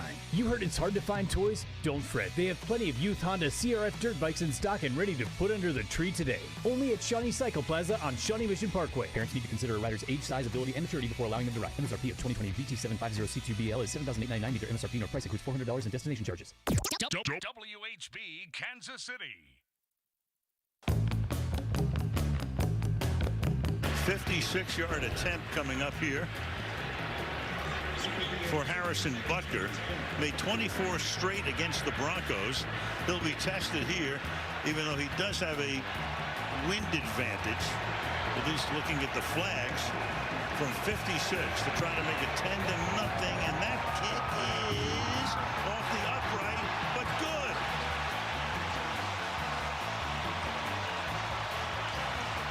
No doink stops that man. He's undoinkable. Harrison Butker on that one. A little bit of time left here in the Sports Radio 810 WHB Postgame Show. I'm Joshua Brisco. Thanks again to Matt Derrick for joining us. Thanks to Beards McFly and Rudy Salazar for producing the effort tonight. As always, it's all brought to you by Missouri Lottery and CBD American Shaman. But next up, we want to hear from the opposing head coach, Vic Fangio. I thought made some good calls, made some questionable ones, had some issues, obviously, with his offense. That's not really on him in all likelihood. Their defense, I thought, did a decent enough job. You give up 22 points, but 7 of those come defensively. That's a pretty good effort from a defense. Curious to hear what he has to say. But first, we'll let you know that our opposing coach press conference every week is brought to you by Metcalf CarStar. If your vehicle gets sacked on the road, take it to Metcalf CarStar, the collision repair experts. They make it convenient and easy to get back on the road. Go to carstar.com and search Metcalf CarStar. CarStar, relax. They'll take it from here. Vic Fangio, Denver Broncos head coach. Let's hear what he had to say after his team fell 22-9 against the Kansas City Chiefs. One offensive touchdown to the Chiefs on that first drive.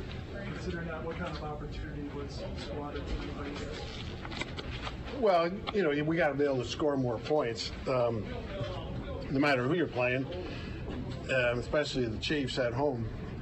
And, you know, through the 3 turnovers, and we're only able to get 1, you know, it's going to be hard to do that. I thought we did a lot of good things offensively. That drive at the end of the first half was really good. We just didn't finish it. Couldn't get the last 2 yards to keep the drive going on 3rd and 2 and 4th and 2. But yeah, you're not going to beat many teams, especially the Chiefs, you know, scoring 11 points and turning it over 3 times. Vic, did you feel like your defense played well enough to win tonight? I don't want to, you know, paint that narrative that we played well enough to win. We didn't win. So, you know, we got to get more takeaways. You know, we can't, you know, we gave up the score there early in the game. You know, we got to play better in all 3 phases. On that 4th down on the 20-play drive. The last one? The long drive before half on the 20-play drive. An amazing drive, and then you get down to 4th. It looked like there was a little confusion on the play, like Javonte was looking at the sideline. Was there any chance of calling timeout, or did you sense anything? That was, there was a little confusion, and by the time there that we knew there was confusion, we didn't think there was, but there obviously was. It was too late to call timeout. Your early challenge. What's that? Your early challenge. Yeah. Did you think that was a fumble and a scoop? Yeah, I did. You know, and by the way they answered me, they they really weren't sure. It was close, and it was worth the challenge. The guy took a couple steps, then we knocked it out.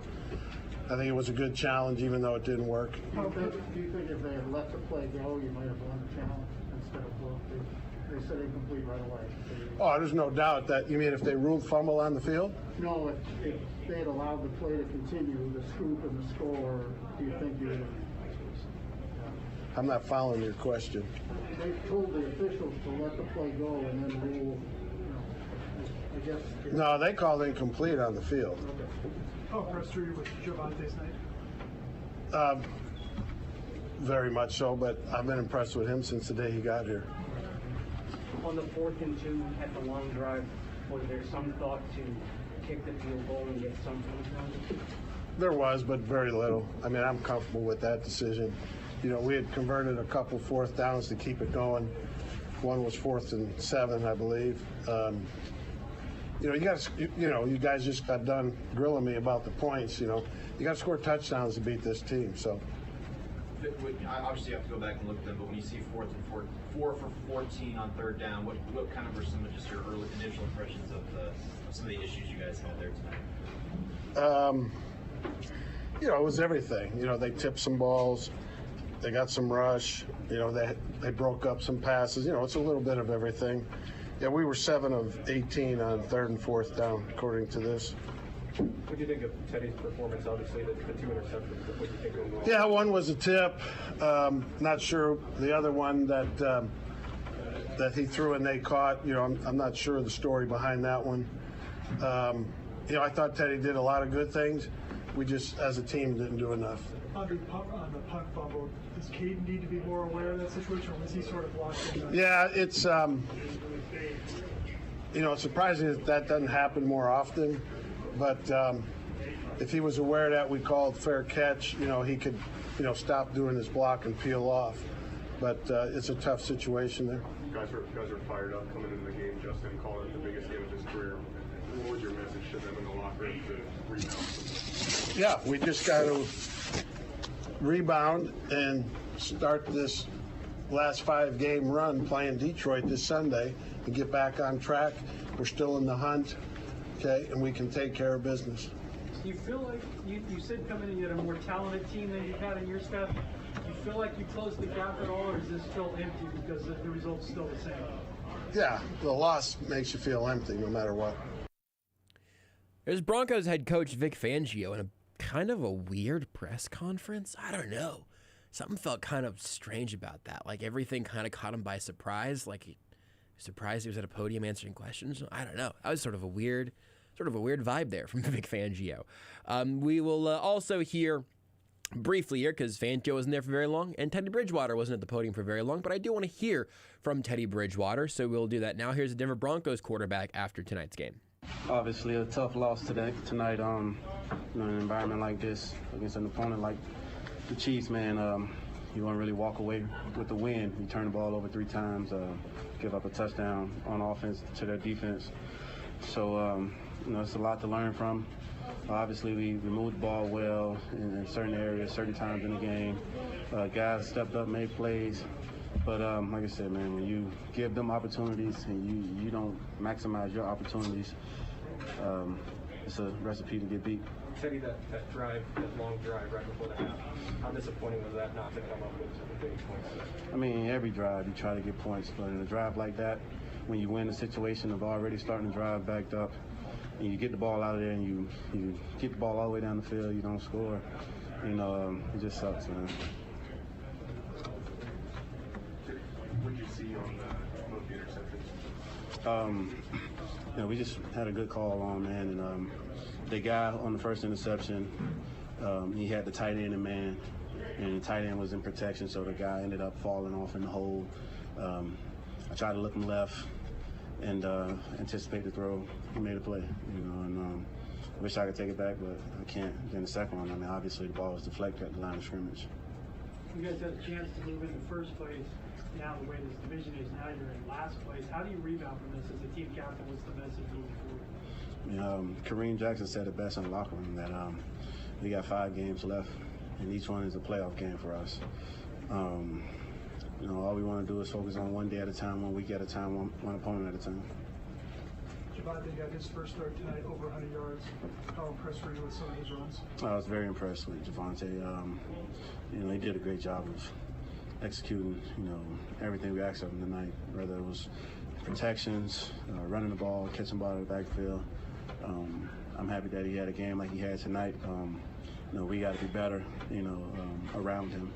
If he's making plays like that, I think we got to all elevate our games as well. 2 catches for Sutton, 1 for Tim Patrick. What were they doing defensively that they bottled them up? They just had a good plan where they played some tight man. That's about it, man. They had targets. We tried to take a couple shots down the field. We just didn't hit them. But we'll watch the film tomorrow and really assess what really happened tonight. What happened on the intentional grounding play? Did you think you had somebody there in that area? Well, the running back was right there. I thought, if I just dirtied it right in front of him, we were going to be good, but apparently not.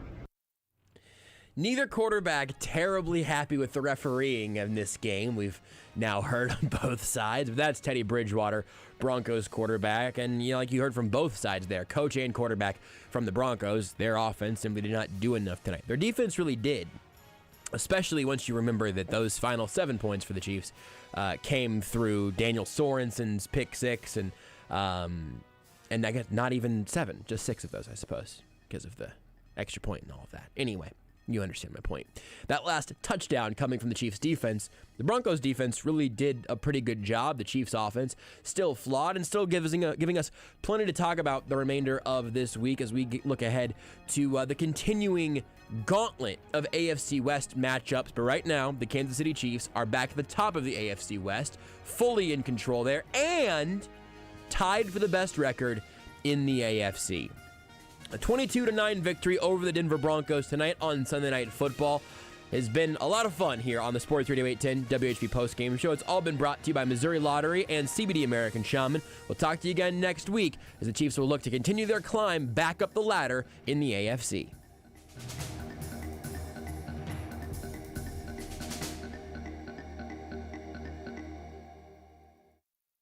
The Inn at Meadowbrook, a one